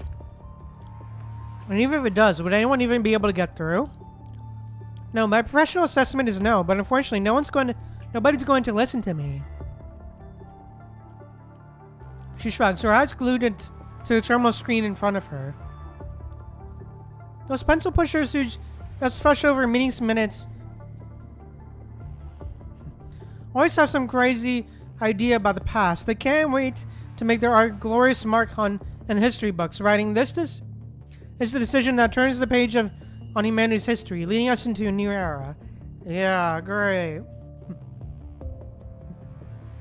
Teddy suddenly goes quiet. Her brow furrowed as she zeroes in on a specific point in the data stream. Did you find something? Not yet, but The fingers fly across the terminal at lightning speed. 3, 2, 1. Got it, the final coordinate. After switching pinching the precise coordinates into the terminal and transmitting them to Asimov, Teddy finally turns around and picks up where she left off. Coordinates, coordinates, coordinates, ha. Nobody even remembers when he first stepped into stall. We only wanted to use its computing power to upgrade the inverter device. Damn. People losing sight of the original purpose isn't exactly rare. The original inverter device structure and Golden Age treasures clearly pique their interest way more than just upgrading the inverter device. The Normans really went all out to make that happen. Teddy's family. Monty Corp's formerly a charged Norman at Science Corporation. Operation Dominic's current leader, Victoria Norman, is a sister of Teddy, her real name Christina. At the mention of the name, Teddy rolls her eyes. Aww. Most people are so hung up digging up anything about Dominic from Gestalt to Reactor Number 1. But they're so shallow, they completely miss the point. Are you talking about the info Gestalt sent, or are you talking about the Gestalt itself? That message with the air stamp, the one Gestalt put out, what is Gestalt really thinking? No one knows the answer to that. Gestalt gives off a faint cold glow, looming silently, completely speechless. The sudden click of a code lock breaking the silence as Asimov appears in the room. Dark circles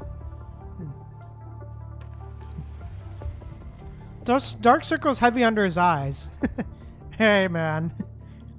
Is the information trace complete? Sorry, you look like a bit of shit, bro. Seriously, did you even need to ask? The data wall coordinates that Noctis and I tracked while deep in Gestalt, they're all in the cryptic document I just sent to you. Anything new pop up? No, same old. The data walls are still a brick wall, blocking access to that secret space's core. We're only seeing a few chinks in that armor. Even though everything points to us being able to crack it open, I'm sticking to my guns. I can try to hijack it using the lower level protocol, but Gestalt's database might just activate its own defenses and take a hit. Oh, fun.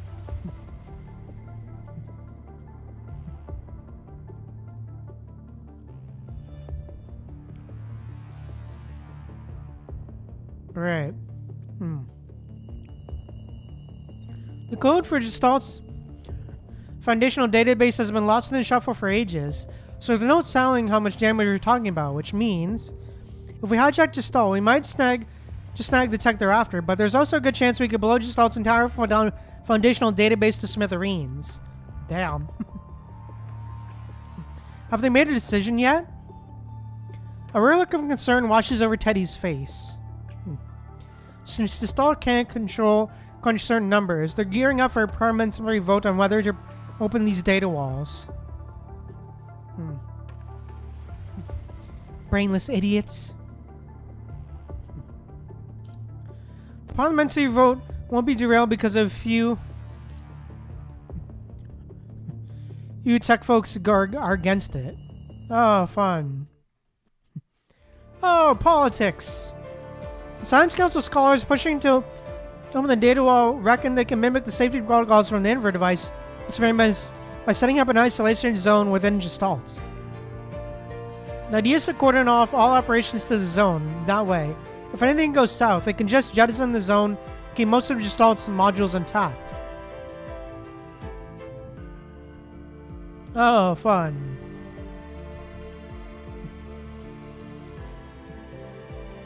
The fruits of the Golden Age, nobody can pass that up, especially not when they're already snagged partial blueprints of the inverter device.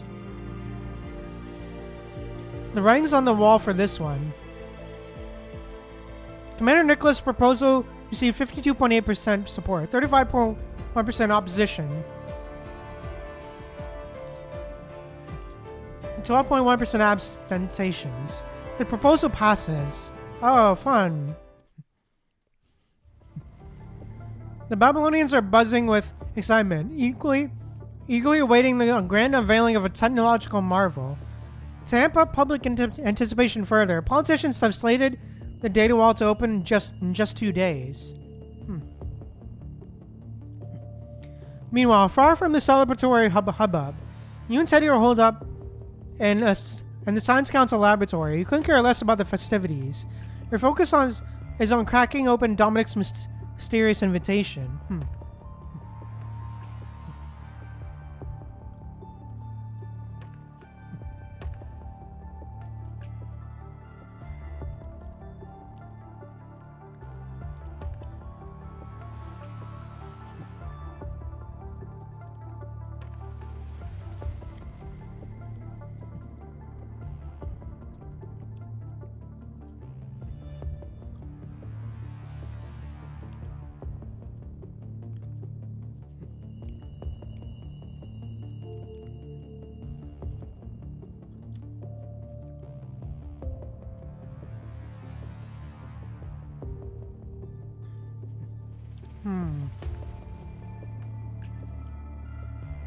There, that should do it.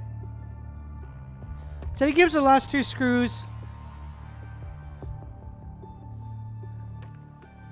Teddy gives the last 2 screws of a peculiar machine a final tighten with their wrench before dusting off her hands with a satisfied flourish. Have you seen him put this on? Now, Asimov and I are hooking the invitation up to this full sensory simulation device. Then he'll be able to access the information inside. Are you sure this will work? Are you sure this will decode the invitation? Sure you can. Asimov inspects the terminal connected to the machine as it begins to explain. When taking apart the undying architecture of this invitation, after Teddy cracks the conundrum daylog, he keeps on decoding the remaining portions. The code itself isn't rocket science, but its arrangement is all over the place with unusual boundary condition judgments. While digging through the Science Council's internal database, I stumbled upon a similar code structure pattern. Oh, fun.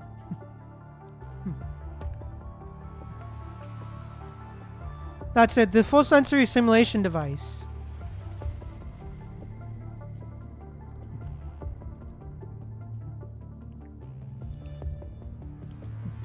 Nanami left it behind.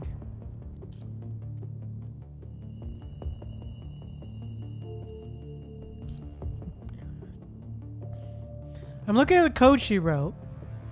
It's spaghetti of complexity, yet somehow that jumble just works. True. The code structure for the invitation is practically a dead ringer for the full sensory simulation device. Asimov gives the data on the terminal one last look over. I've run tests on the encryption keys she sent down, stashed away, and it's physically safe, but it can't vouch for other. Well, the experience is just this machine played tricks on your mind. Alright, enough talk. Let's just give it a whirl. So he pulls you over to the machine. Alright. Once you're inside, I'll punch in the right keys, and Asimov will keep an eye on the machine the whole time. If anything goes south, we'll yank the plug immediately. Don't sweat it. You're totally safe. You're totally safe. Oh, fun. Really? Come on, what's with the suspicious look? Let's go, Raving Commandant. The invitation has a one-time encryption key. Make sure to just jot down any information. Any info you find inside. Hey, alright. Interesting. I know it's different this time. Asimov's voice fades in the darkness as the helmet slides over your head. You're hit with a wave of dizziness. Your mind drifts into a vast...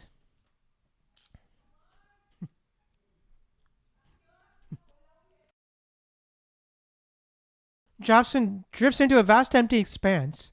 The silence is so profound you can only hear your own heartbeat. Where am I? You hear. Instead, your voice echoes from all directions within the dark void. Oh, great. We finally got the key, but the tower isn't growing anymore. Who? No need to worry. is just a floating ghost floating through data space, a mere shred of history that no longer exists. Dominic? Dominic is a part of Gestalt.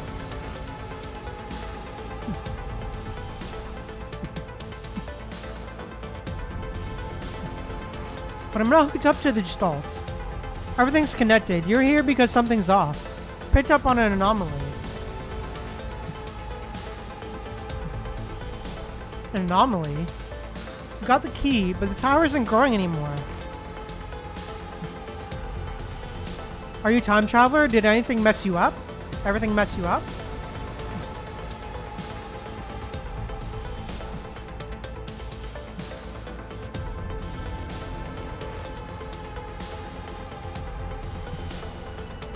What are you talking about?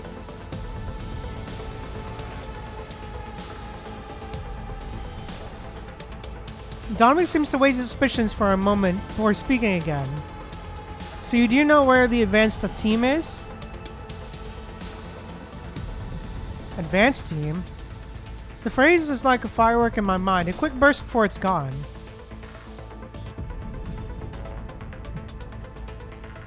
In that flash, fuzzy images pop up at the edge of my vision. Hey, alright.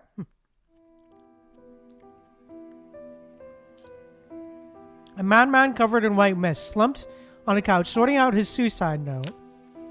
Alright, you've handled all the infected within your reach. Keep the force for the protective suit on. Welcome to the advanced team.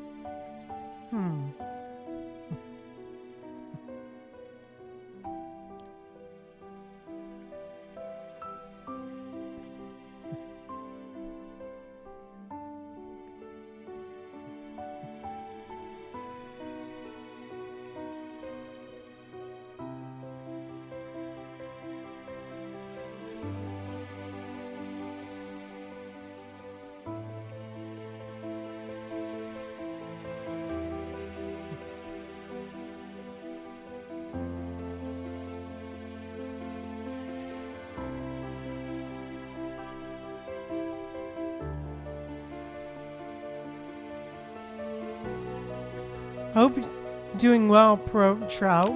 Oh, great. Our current technology has its limits. My consciousness is colored with too many other voices, but digitizing remains essential.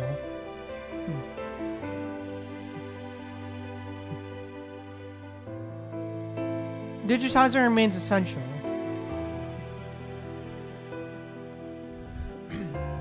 We're looking for someone to take over Agent Zero's authority, and I'm curious to see what possessing such power is like, but first, one must shed their human form. Oh, great.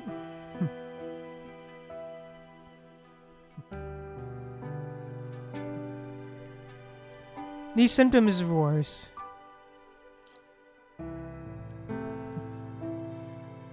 There's these symptoms of yours. They're remarkably similar to the effects of Agent Zero's authority.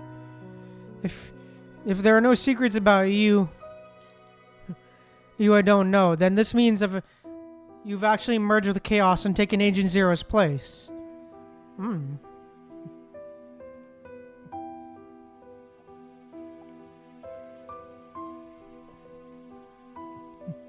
hazy visions gradually fade, leaving only the empty darkness before me.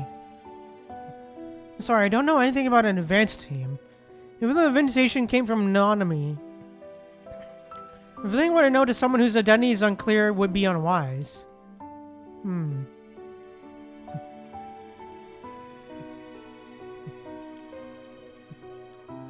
So you're not a time traveler at all? But the new central purification filter core clearly has tech from way further in the future. Data Ghost mutters to itself. You're Dominic, how can you not know this stuff? Dominic was never a know-it-all. Besides, it's just the echo of Dominic's consciousness left behind before I went into Reactor 1. Where's the real Dominic? The real Dominic might still be kicking around in the fog. Isn't it Reactor 1? You just said he went to Reactor 1. The one in Reactor 1 is just the final Dominic. What a confusing way to put it. True. It's a pretty tango story. Let's figure out what to share with you right now.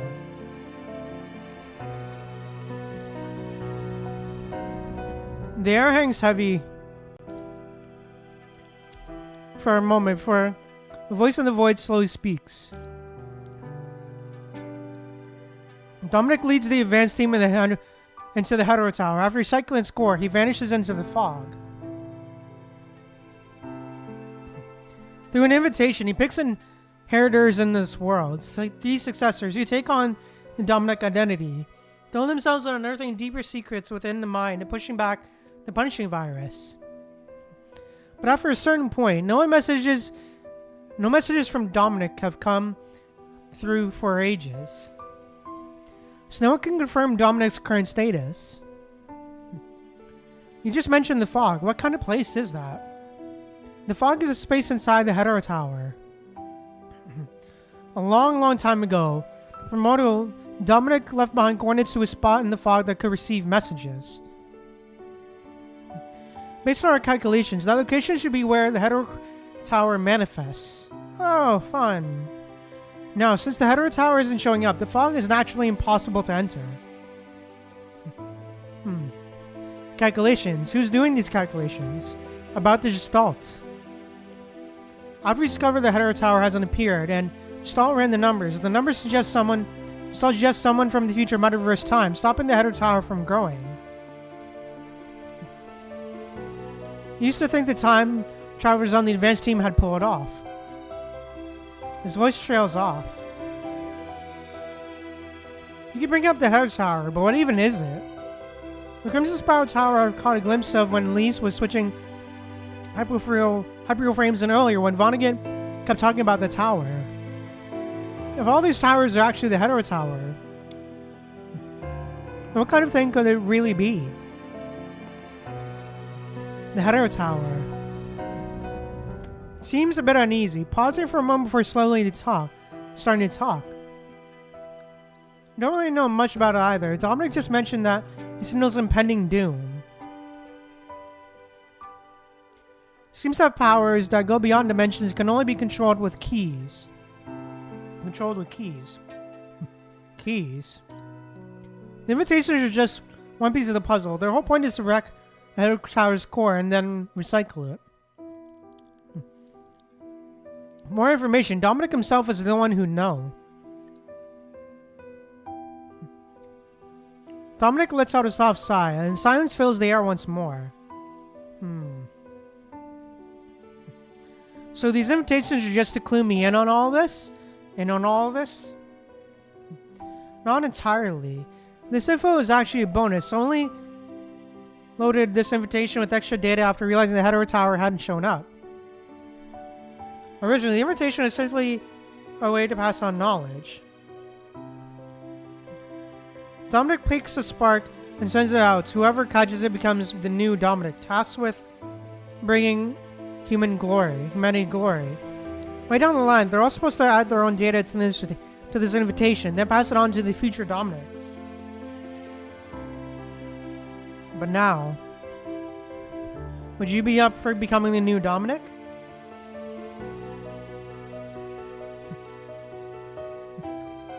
The Digital Spectre, calm as ever, slowly lays it out its weighty proposition. Become the new Dominic. To embrace history's call, to sculpt a new future. And the answer?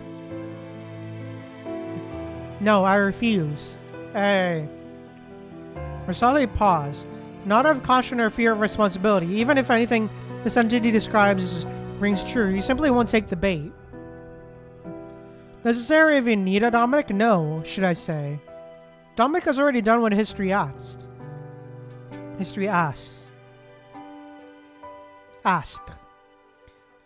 You look the ancient being squarely in the eye and speak softly. History should only serve as a warning and inspiration.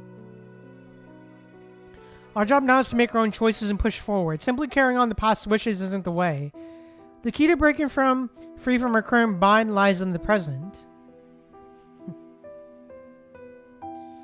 So that's her choice. The last sentence hangs unspoken, yet Dominic gets it. A voice echoes in the void, devoid of sadness or relief, as Dominic gives a gentle nod. So be it, time's ticking, and this invitation will soon vanish. Information will soon vanish. Hidden beneath this invitation is information black box only you can open. Last known coordinates of where Dominic's messages hit are also tucked away in the information black box. There around them starts to subtly shake. Oh, fun. We're hitting the wall here. Hold on. Were you the one who put up those data walls in Gestalt? Yes. So behind those walls isn't just old Golden Age echoes.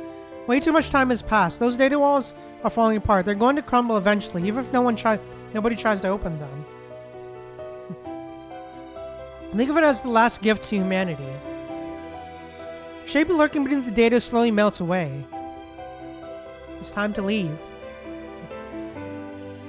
The Hetero Tower has shown up. Maybe you'll see a better future. Aww.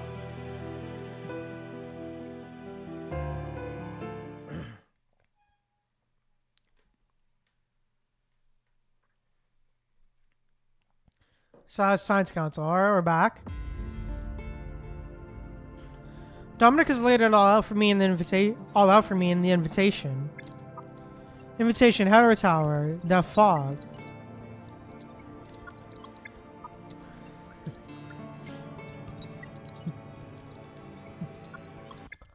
Asimov jots down these cryptic terms on his terminal, connecting the dots, trying to make sense of their relationships. I think I'm finally getting it.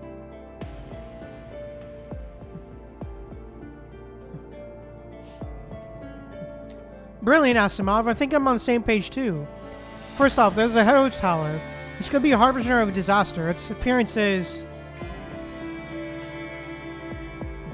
a crimson spiraling tower. It most likely dates back to Dominic, the one they call the primordial one. The Hetero Tower appears to have trans-dimensional abilities, or perhaps it allows travel through time. But to control the Hetero Tower, you need keys. The invitation you're holding is part of them. The other part remains a mystery to us.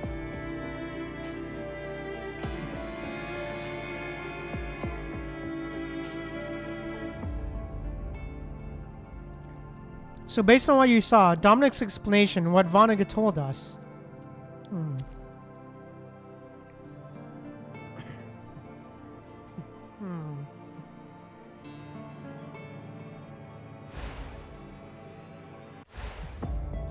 What did you do to the tower?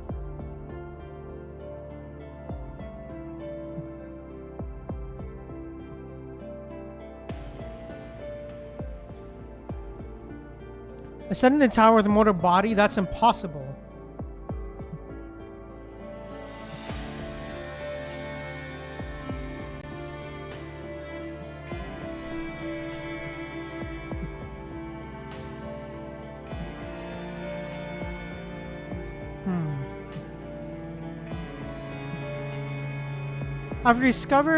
After we discovered the Hetero Tower hadn't appeared and stalled random numbers, the results suggest someone from the future might have reversed time, stopping the Hetero Tower from growing.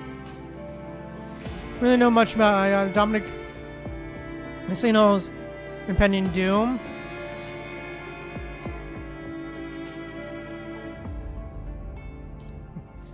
Seems that powers that go beyond dimensions can only be controlled by keys. Asimov is speaking in a grave tone in the dimly lit room. Oh, fun.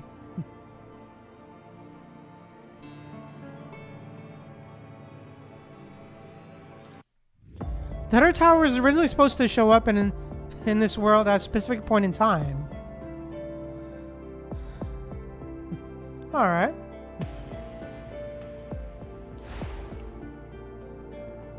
The sudden deja vu I had during the hyperreal frame replacement flashes vividly in my mind.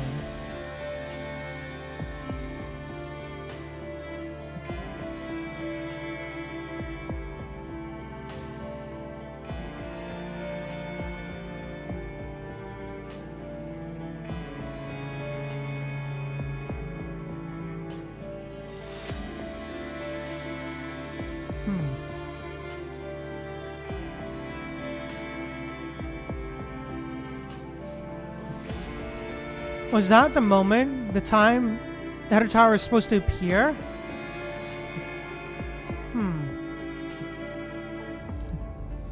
It seems ever since then, my deja vu visions have been growing weaker and further from what actually happens.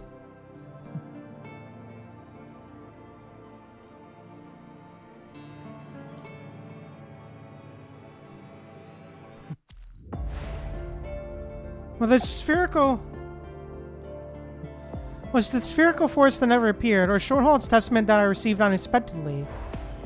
For some reason, Asimov types a lone question mark onto a blank document on his terminal.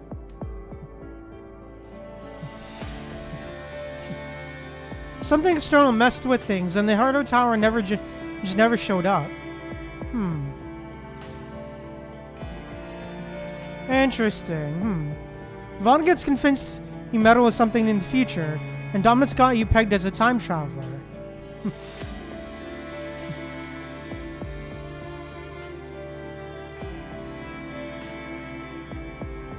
So did you actually pull some strings in the future? I mean, me? But I'm just a human. It wouldn't even take much.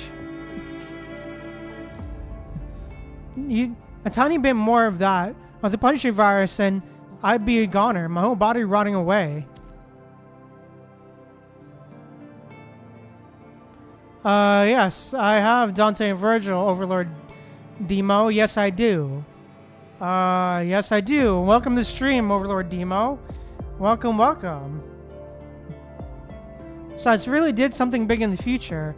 Why wouldn't I have just killed Vonnegut? Maybe because he twisted the future, not the past. Remember, those were after effects we talked about in that meeting, right before he saves Selena from the time prison. The mind beacon went haywire because of those war after effects. Could that have been the moment your future self popped back in? That's impossible. That's ridiculous. This is ridiculous. In science, even the craziest ideas are fair game. Asimov just casually shuts down the conversation. There's no way for us to prove any of this, is there? Any of this, is there? Time itself will prove it for us. His face stays hidden in the shadows, only his voice cutting through the darkness. It's about time. Let's kick off our investigation with the data wall. Let's see if there's really something beyond the data wall.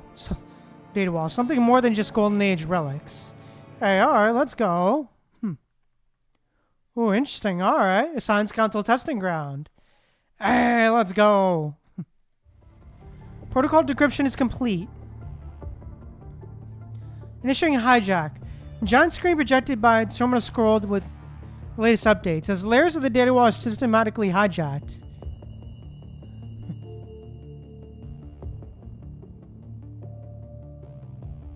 Alright, cool. Good to know, Overlord Demo. Good to know. Hope you're enjoying Wuthering Waves. Hope you're enjoying it. I hope you're enjoying it, Overlord Demo. As there's data systematically hijacked. Hijack complete.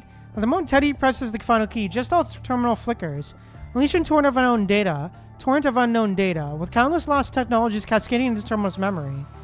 But as you can see, we're currently reading the story right now, Overlord Demo. So, yeah, I hope you enjoy me in the chat here.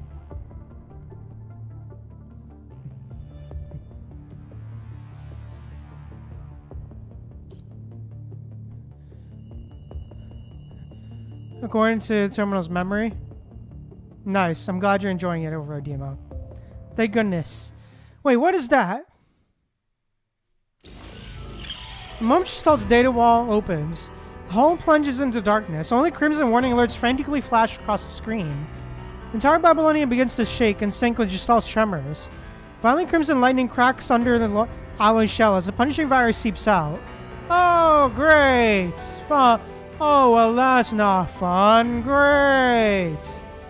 Punishing virus contracts inward, condensing into a pitch black sphere that's no longer than a human eyeball, larger than a human eyeball.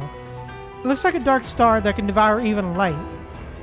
Oh, great. So it has come to this moment after all.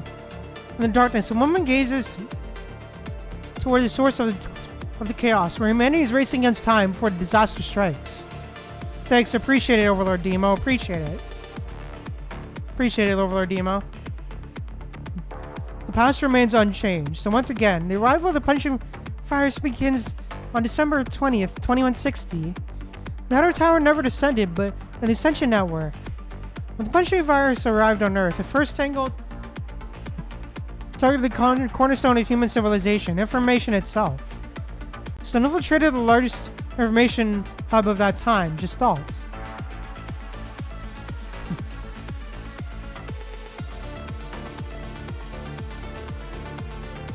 Yes, I do, Overlord Demo. I'm interested in the story.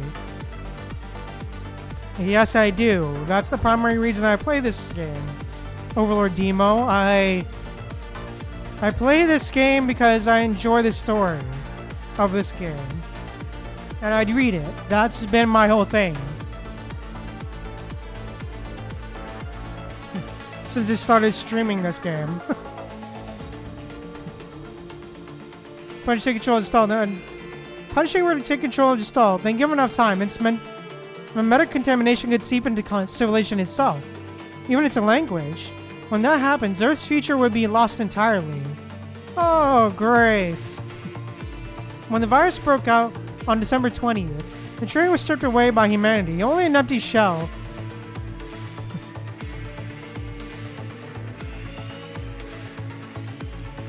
Yes, Overlord Demo.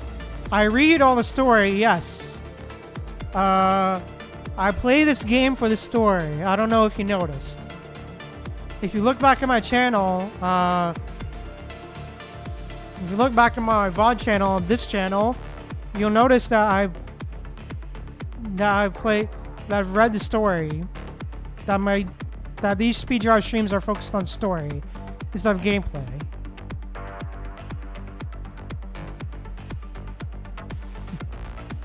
Terror 20 is stripped away from humanity. Once empty shell. Man, that punchy virus humanity knows now. Fun.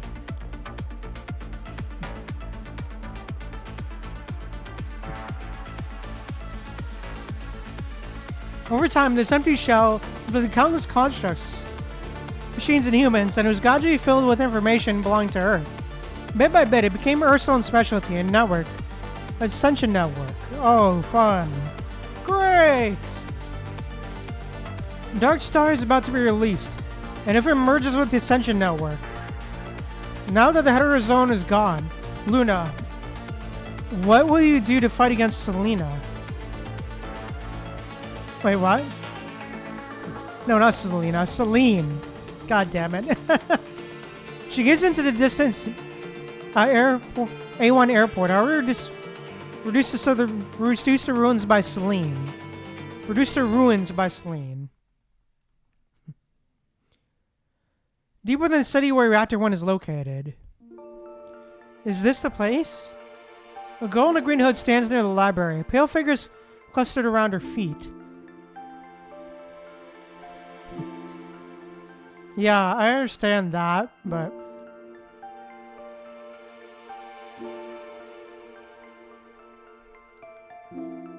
Yeah, that is a fair criticism, I will say, Overlord Demo. That is fair criticism. I will say that, yes. That is fair. Although, I'm not sure if it would happen, though. She generally shows the hidden creature there. Her head... inclining her head to catch its whispers. She then steps away silently into the long-abandoned city. This is a graveyard of a collapsed civilization. This is the story of a civilizations. They fall, they rise, and they fall again. There's always a pattern to follow. Standing before the shattered library entrance, she gazes at the towering guardian robot. So what happens next? What's my script? A gentle breeze sweeps through the grass and rustles the leaves. No one answers. Yeah, okay, yeah, sure. Yeah, I heard about that, but yeah. It's alright. No one answers. What's going on? Has Has my script been interrupted?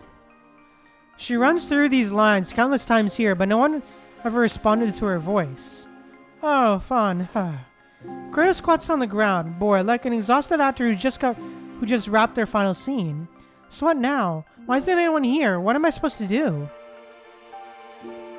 I don't know. Probably not cause chaos? In a distant room, the merciful one watches everything unfold below. Ah, and you too. She flips to the pages of the Red Tide's book, but beneath Kratos' name, Agent Zero is crossed out. The Hetero Tower never descended, and Agent Zero never got their hands on Kratos' body within the Red Tide. Well then, go freely from now on. Perhaps you'll also represent a new possibility. Oh, interesting. Ooh, interesting proposition there, huh? Interesting proposition there, Very interesting proposition there, huh? Of her fate being changed, huh? Very interesting, Because she was very much agent of menace and chaos. The last time stream. The last time the timeline, was around.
Okay, good to know, Overlord Demo. I'm glad you got Dante and Virgil. I hope you enjoy your stay here, Overlord Demo. But, yeah, anyways, Anyways, I think with that said, let's keep on going. Let's keep on chugging with the story. Alright, chapter... Alright, Dark Star. Let's go. Might be the last node? I'm not sure. It might be. This might be the last node for today also as well. Maybe. I don't know. Maybe. Or at least last story node we do for today. Anyways. Last story node we do for today. But yeah. Far from the safe zones, Vonnegut searches for traces of the Hetero Tower, accompanied by the newly hatched Kyrios. Oh, great. So she still hatches. Great.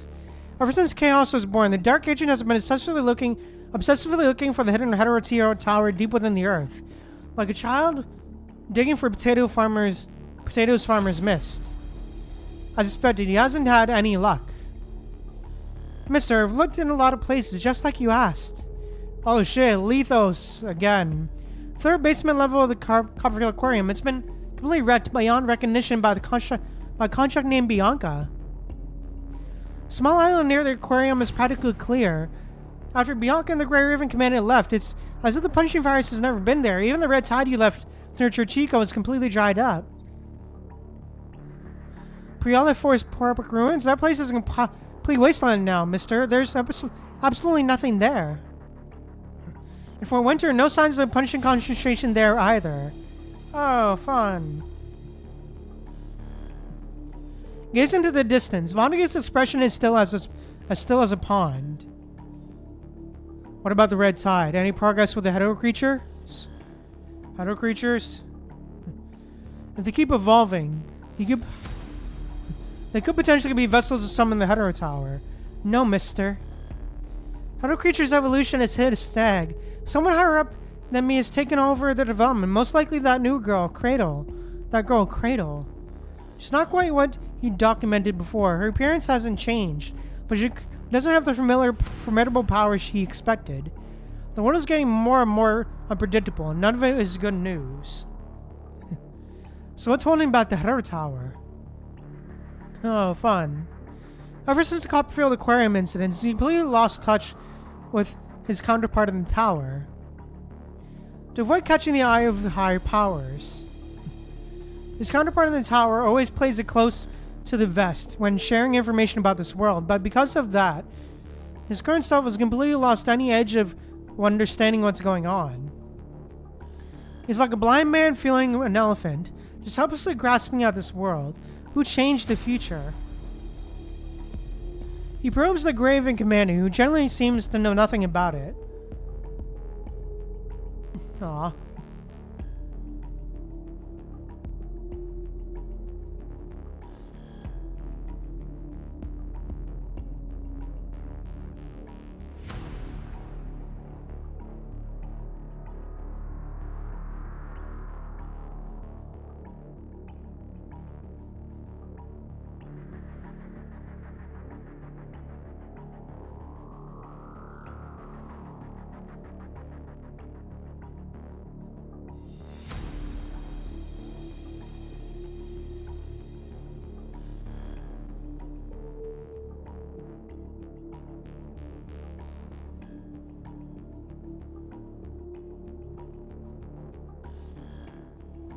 He probes the grave and commander, who generally seems to know nothing about it. Okay. He also sought out Luna, but remains trapped by the Sentient Network's crystals. But she would never sacrifice herself for human civilization anyway. Who on earth is pulling the strings from the shadows? Oh, fun. Nature ponders for a moment, trying to come up with a plausible answer, but once again, he draws a blank. Creator went into the dead zone a few days ago. I haven't been able to track her movements since, so... she's not worth her concern. She's nothing more than an ordinary hetero creature incubated by the Red Tide now. Her existence is inconsequential. Yes, mister. The young man trails closely behind the ancient, continuing to relay the rest of his unfinished report. As for Babylonia, the Dark Star has fallen into the dead zone. Dark Star. Vonnegut stops dead in his tracks, straining to pull a word from the depths of his memory. Isn't that contaminating my medic? Dominic sealed away?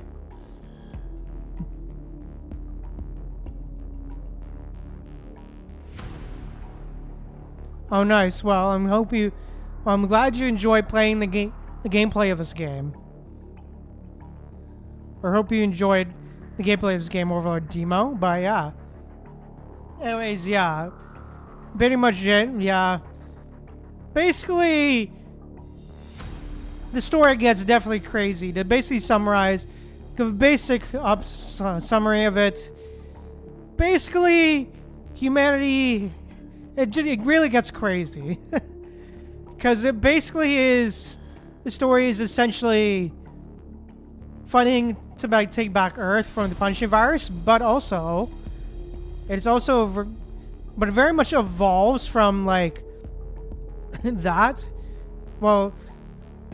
very much evolves from that to having different factions like the Ascendants and Vonnegut here trying to cause, force humanity to evolve with the punishing virus and all that stuff. And yeah, it basically starts to go crazy and turns into multiple timeline type of deal and resetting the timeline type of deals and goes all timey-wimey with it.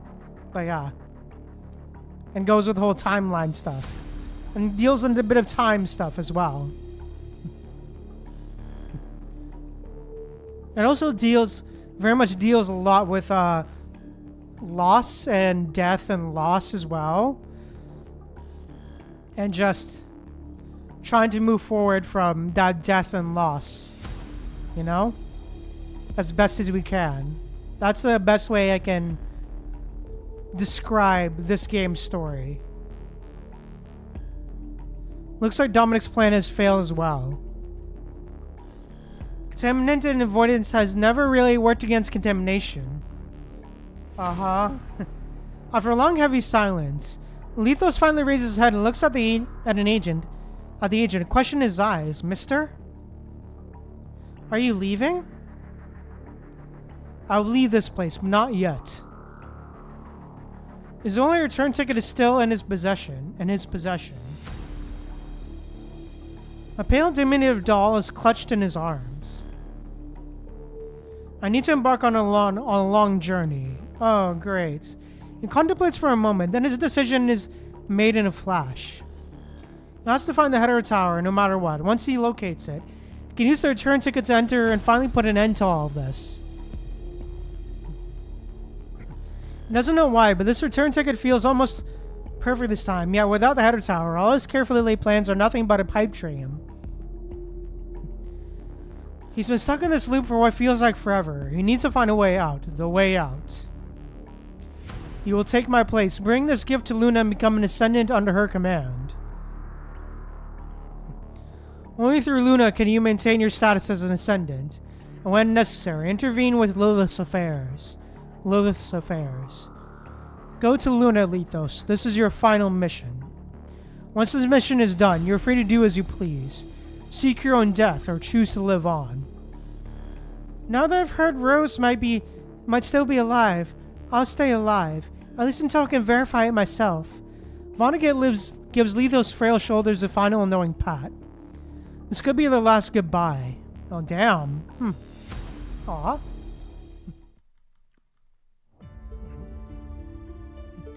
In the forest, right on the edge of the dead zone, the vegetation whispers and rustles in the cold December wind. Open the terminal.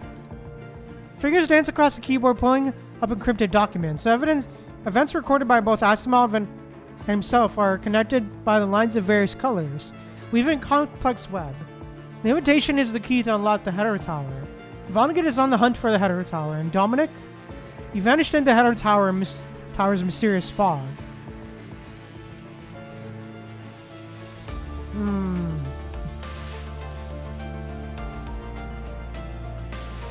All these shifts, all these changes, they all lead back to one thing. The Hetero Tower never showed up. So if anyone really, tweaked the Hetero Tower's manifestation from the future, when would it pop up now? And what was that future person really after? After that person future gets rewritten, what's next? The fog in his mind starts to unfurl like silk from a cocoon, slowly but surely clearing, but before he can fully grasp what's happening. Close the terminal. Long time no see, Graven Commandant. Ah, Roland the Clown! Ah, Roland the Clown! Moonlight spills like liquid silver, bright enough to clearly show the Ascendant nearing in the distance. Roland? Leon high alert raises weapons, aiming at the approaching Ascendant. Easy there, come in peace. I'm here to cut a deal, honest. Roland throws up both hands, adopting an exaggerated pose and complete surrender to show he's unarmed.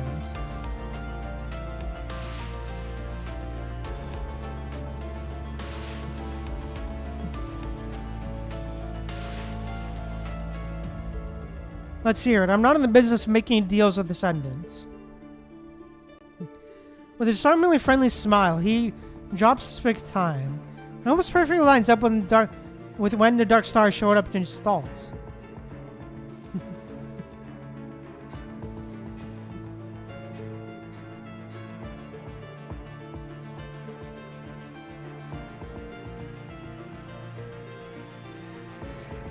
What are you trying to say? That's when the Ascension Network anomaly happened. I'm guessing we're on the same page here. An Ascension Network anomaly? Yes.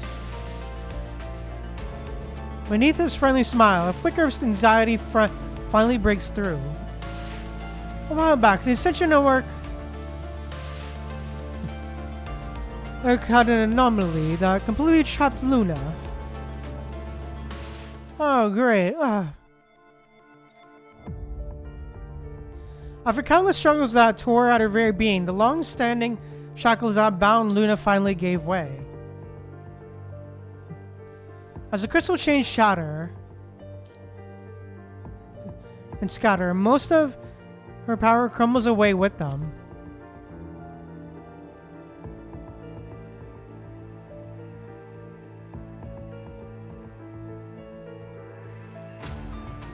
Yeah, I love this game as well, but alright. Yeah, I like this game as well, for real. I love this game as well. Overlord Demo. Luna? Despite not being connected to the Ascension Network, she immediately senses something is off with Luna. Oh shit, Alpha. Okay, yeah, great! It was Celine. She used the noise that once belonged to Luna, a part of her that was cut away. After the static was removed and gradually became independent, Roland starts calling her Celine. She's coming for me. She's breathing down my neck. The Ascension Network only throws its weight behind the strongest agent, plain and simple. It couldn't care less if that's Luna or not. The instant the Ascension Network starts shifting gears, Luna feels Celine slipping away from her consciousness. Once Celine, a mere puppet of the Ascension Network, merges with the Babylonia's Dark Star, the network will have no use for Luna anymore. I'll buy you some time. Me too. Until my mermaid shrinks behind the bushes, hesitantly raising her hand. It's not enough. She'll just gobble up my power. Luna's face drains of color, and she can no longer hold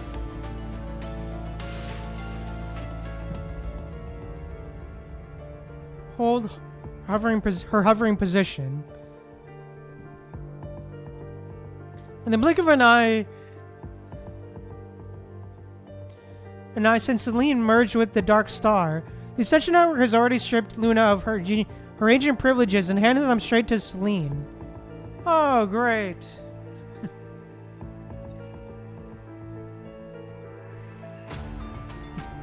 Oh, fun. So what's our play now? The Red Tide. Following the Moonlight's lead, Luna bends down and scoops up the red tide gathered in a hollow on the ground. When I was tied down by the punching, I caught a glimpse of these red tide projections. That's when I realized the red tide's true purpose: to soak up the information stored within the Ascension Network. This is the only way their information can be fully integrated into the punching. But how do you even tap into the red tide's power? Egg. Luna closes her eyes, sensing the punching within the red tide, as if she's listening to their voices. But there isn't enough time, Luna. Didn't you say she'd be here any moment? The information of the red tide is chaotic, but it's not random. If we could just find the one who controls the red tide's will to help us, our chances of success would skyrocket, but there's no time left. The girl's golden eyes fixed on the distance. She can feel interference. It plays a piece of her mind, a piece of her own consciousness barreling towards her. Only one moon can exist in this world. Damn, what a line. This is the only way I can get enough power, and fast. Crimson liquid drips between the girl's pale fingers as she suddenly clenches her fist. Roland, track down Grey Raven. Grey Raven Commandant? Commandant? Yeah, figure out how to get the Grey Raven Commandant here. Luna stumbles back to where she once held her captive.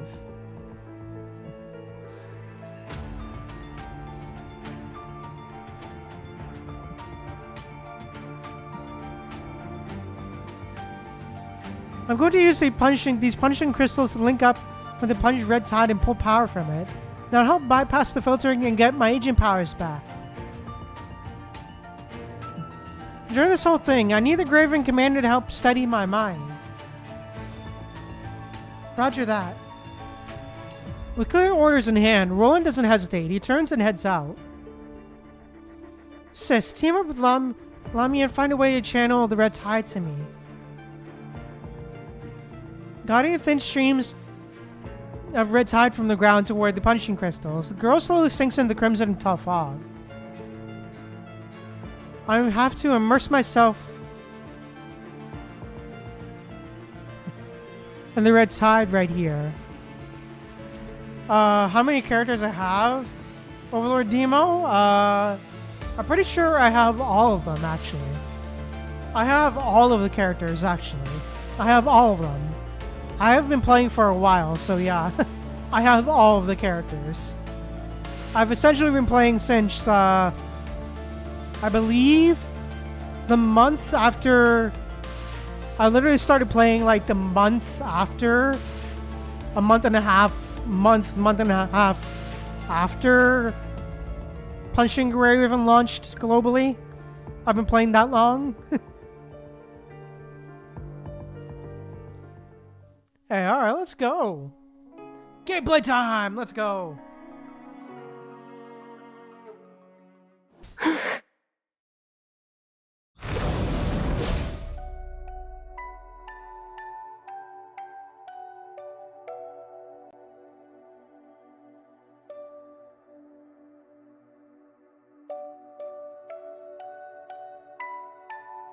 I will sever Futile. this prison of fate.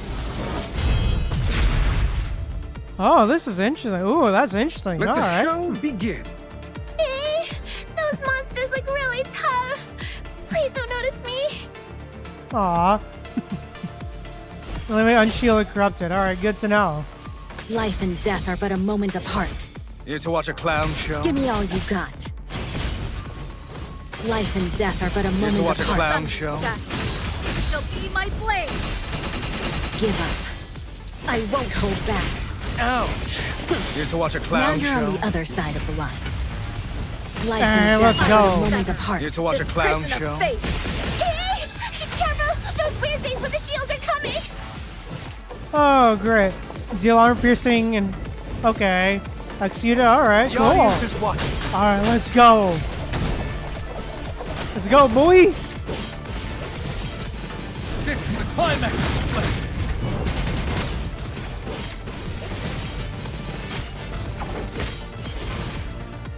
The audience is watching.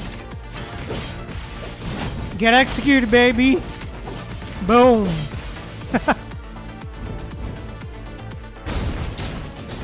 The audience is watching.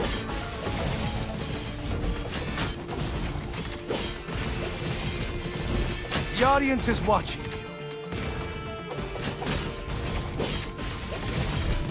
The audience is watching. Yeah, Those Rex, monsters baby. are closing in on Luna. Oh, great.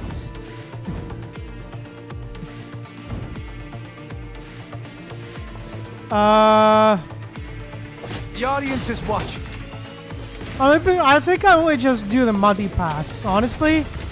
I only use the monthly pass. The audience is watching. For me, I only use the monthly pass Overlord Demo.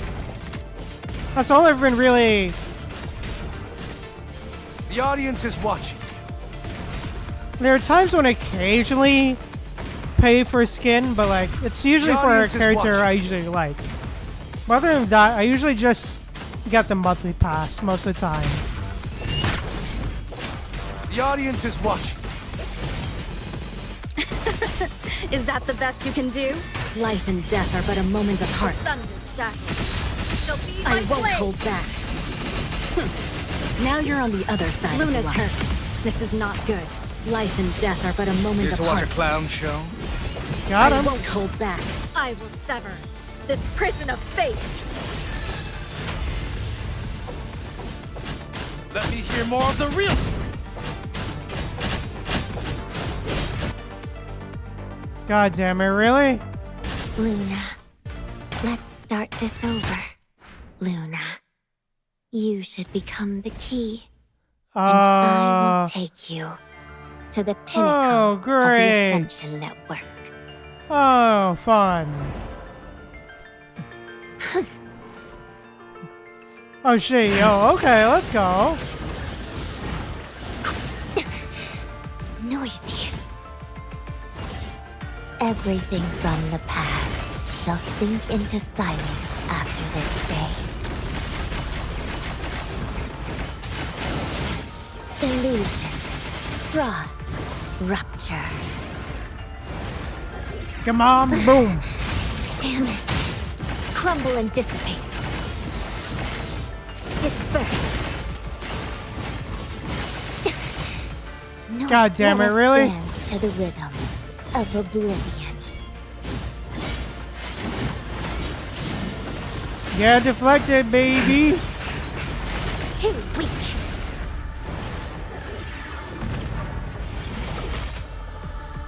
Damn, okay, let's go. Now, witness true power. Damn, alright. Hey, okay, let's go. Oh, that was such a sick shot at the end there. With her in the middle. Oh, dude. The tide surrounding the forest slowly pulls back. The brutal onslaught of corrupted and the head of creatures finally eases up, and the dark clouds blanketing the sky start to break apart. Everyone finally catches their breath and turn their attention toward the girl still swallowed by the red tide.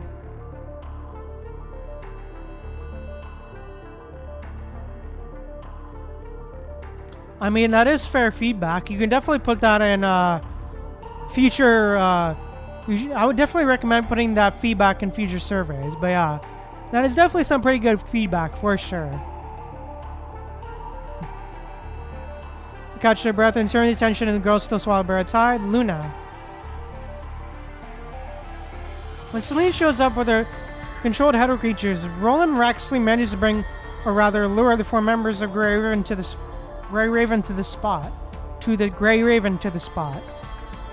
God, I can't speak.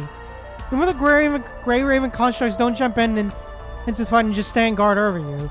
Who's mentally connected to Luna. Having you there to stabilize Luna's mind is enough.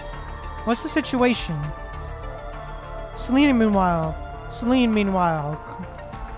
controls countless corrupted and hell creatures to block everyone's advance, while she herself makes a beeline for the red tide, where Luna's corrupted and submerged. It's almost over.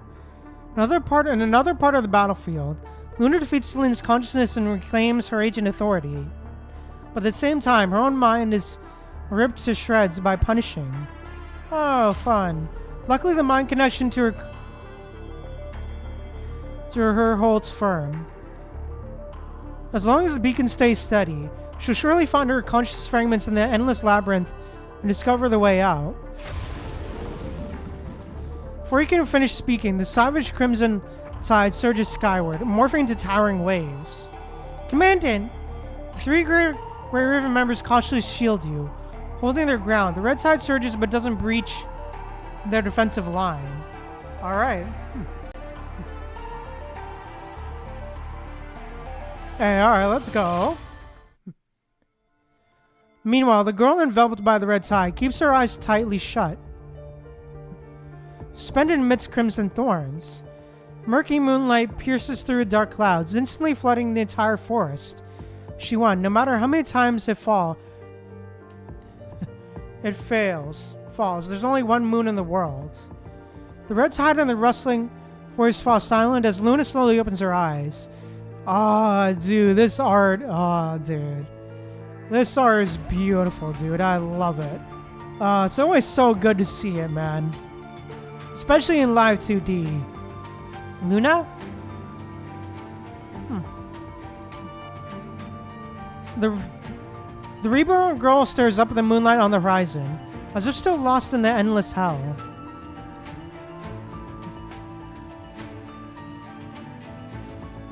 You still haven't answered my question, Luna. The Ascension Network's will is essentially information from the dead current clusters of similar desires or emotions. It uses the information to filter for matching agents. Well, okay then. Well, I mean, I understand that, but yeah, fair. I understand when it comes to skills, yeah, that's fair. And such, and and how they actually play. But yeah, sure, fair. Filter. Use matching agents. Luna, born from hatred, can only command information representing hatred. So, do you still hate humans? Now, whose will are you standing by? Luna quietly gazes at the sky, the moonlight reflecting her eyes. After a long while, she finally speaks.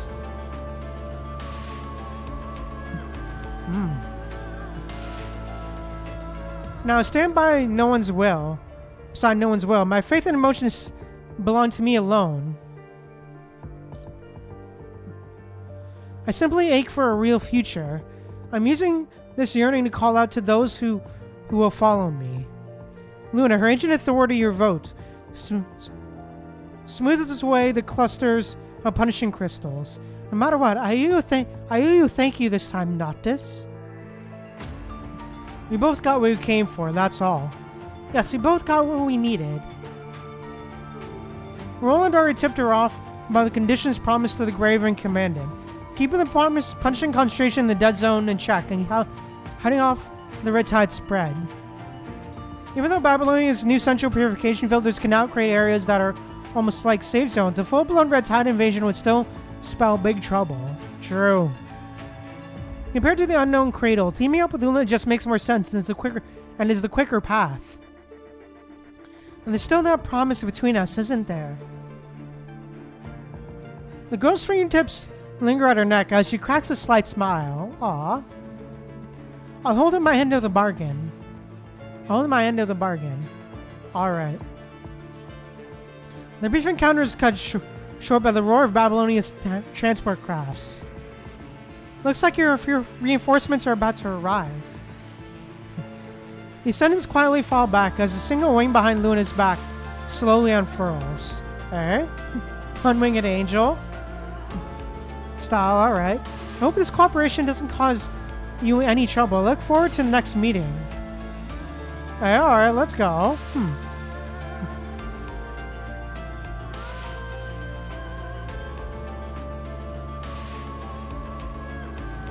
Yeah, I'm definitely curious when that's next. Suddenly a roar rips through the air and violent winds surge forth. Hey, okay. When eyes open again, all that's left is the withered red tide and moonlight seeping into the soil. Ah, fun. In the desolate wasteland, starlight cascades down the plains. Luna hovers in midair, her gaze sinking deep into mind as she organizes the power extracted from the red tide. The voices within the red tide are chaotic and it's like shifting through someone else's entire life. Luna examines the path past through intricate, intertwined images. Aw, damn, her past, dude. Wow. Some images are picture perfect, while others are completely shattered.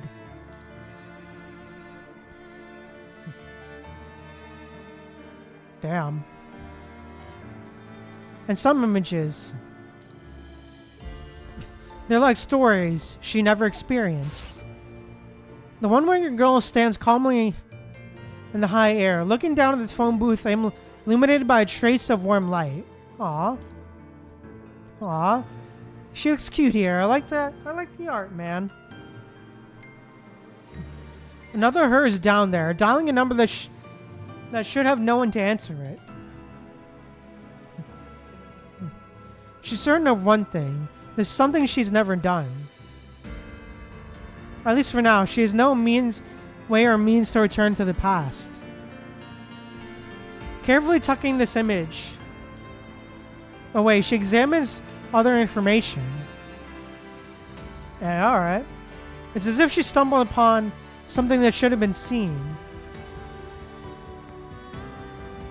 A white mist surrounds the corner of her mind, desperately concealing certain images.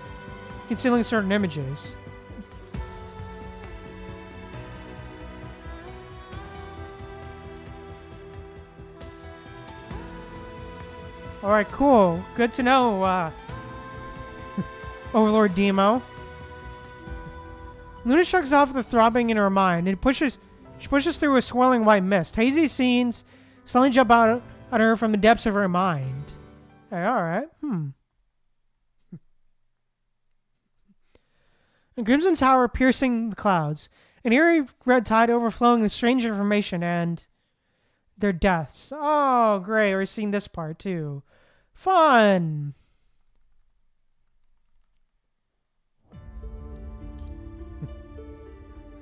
Luna quickly shoves the disturbing visions deep within her mind for her eyes snap open in soft moonlight. Hey, Celestial, welcome to the stream. Welcome. Yeah, it's alright, Celestial.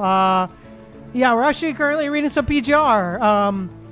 Yeah, actually, unfortunately, we're currently on the last story node for today, so, yeah, we're just about to finish up here, but, yeah, anyways, yeah, we're actually still doing story, but, yeah. Anyway, Celestial, welcome to the stream, welcome. But, yeah, thank you so much for tuning in. Okay, lol, for real, Celestial, yeah. So, yeah, to basically catch you up on on the story bits that happened that you missed, basically, we finished off the, we basically went through the whole, Cthulhu arc, there. I sort of did the short version with Vonnegut being pissed and not pissy and really just not being able to find the Hetero Tower still, and just still, you know, creating Cthulhu and chaos and all that good stuff. And chaos still being spawned around. But yeah. Yeah, aside from that, also there was also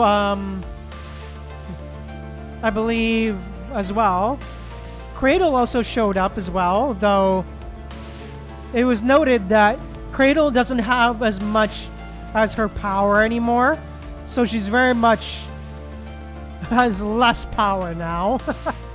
A lot less power now, so she, you know, but she's very much, yeah, Cradle is weaker this time around, yeah, and she's very much lacking direction now, because apparently she was saying about something about being written, and sort of like, you know, having a story being written about her and all that stuff, but yeah.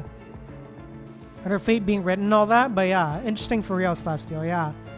And then, of course, we did also briefly go through the whole Kowloon invasion arc with the new Q, or Chu, and the Emperor showing up as well. And did the whole trying to capture the tower and defend, beat the, you know, that whole arc, and helping out Kowloon this time around, and strengthening their Babylonians, strengthening their force field, and yeah. And then now we're currently doing the we went through the whole Teddy arc as well, with the whole Norman stuff briefly, and us discovering, you know, the invitation left by Dominic and all that stuff, and the key and everything, and all that information and all that stuff, and us discovering and talking to whatever is in the key and everything. And also there's Vonnegut as well, and also the Punishing Virus and Dark Star stuff being released from the from Gestalt as well, which led into the whole Luna arc as well, as you can see here. And of course Vonnegut being sort of basically telling Luthos to just trying to fight, then also Vonnegut going out and trying to search for the Hetero Tower with Chaos, the newly born Chaos. And of course telling Lethos to take a hike and join Luna, basically. Until, you know, it's all over, I'm guessing. And Lethos can then find, I believe, Rosa, and then yeah. And then yeah, we basically just quickly went through Luna's arc of, you know, just getting this form of, you know, that whole chapter of her retaking control of her agent powers. But yeah,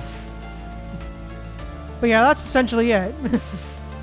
We're currently on the tail end of that portion now of this Luna arc, for real now. Yeah, nice for real. But yeah, as we keep on going, but yeah, let's keep it going. Luna quickly shoves the disturbing visions deep within her mind before her eyes snap open to soft moonlight. Of course, we also saw a bit of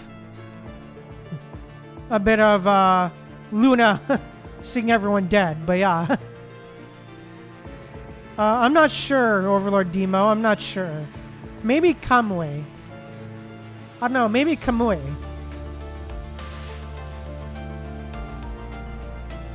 Are you alright? Alpha, sing or stir. Yeah, I've managed to filter out the clutter. I'll have this chunk of power from the red tide sorted out soon. What did he see? Alpha, who knows Luna inside out, clutches a flicker of something unsettling in her expression. Nothing much. It's still pretty hazy. The girl tilts her head slightly and gazing into the distance.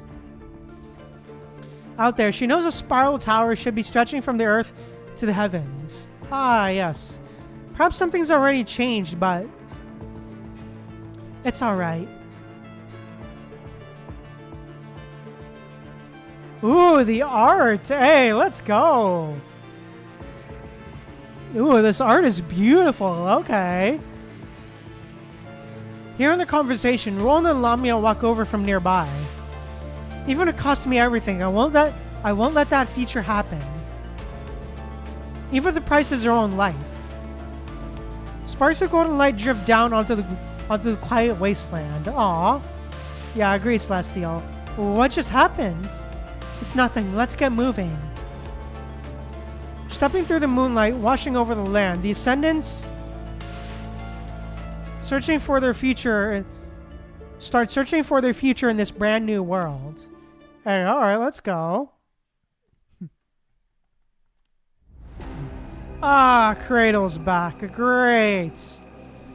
The girl in green robes sits perfectly still, waiting in the deep forest. A set of creatures try to scramble away from her feet. Cradle's sharp eyes catches it, scoops into her arms, and pats it a few times, as if letting off steam. Strange. She senses that a chunk of power has been ripped right out of the red tide. Yeah, our favorite unhinged girl, for real, Celestial. Who could have done it? Her own power isn't strong enough to trace it back to the source. Why do you keep getting this nagging feeling? That things shouldn't be this way. She furrows her brow, sifting through her thoughts. I keep feeling like someone should be coming to find me. But why hasn't anyone come? Why hasn't anyone come? Why? Aw. Who stole my script? I mean, damn. I don't know. I don't know. But, yeah, definitely very, very crazy. Interesting stuff for real, though. Really love it, for real. But, yeah, definitely a very good ending to this last story node, for real, though. But, yeah, really, really good stuff, man. I'm really enjoying this story so far. We're almost done, too.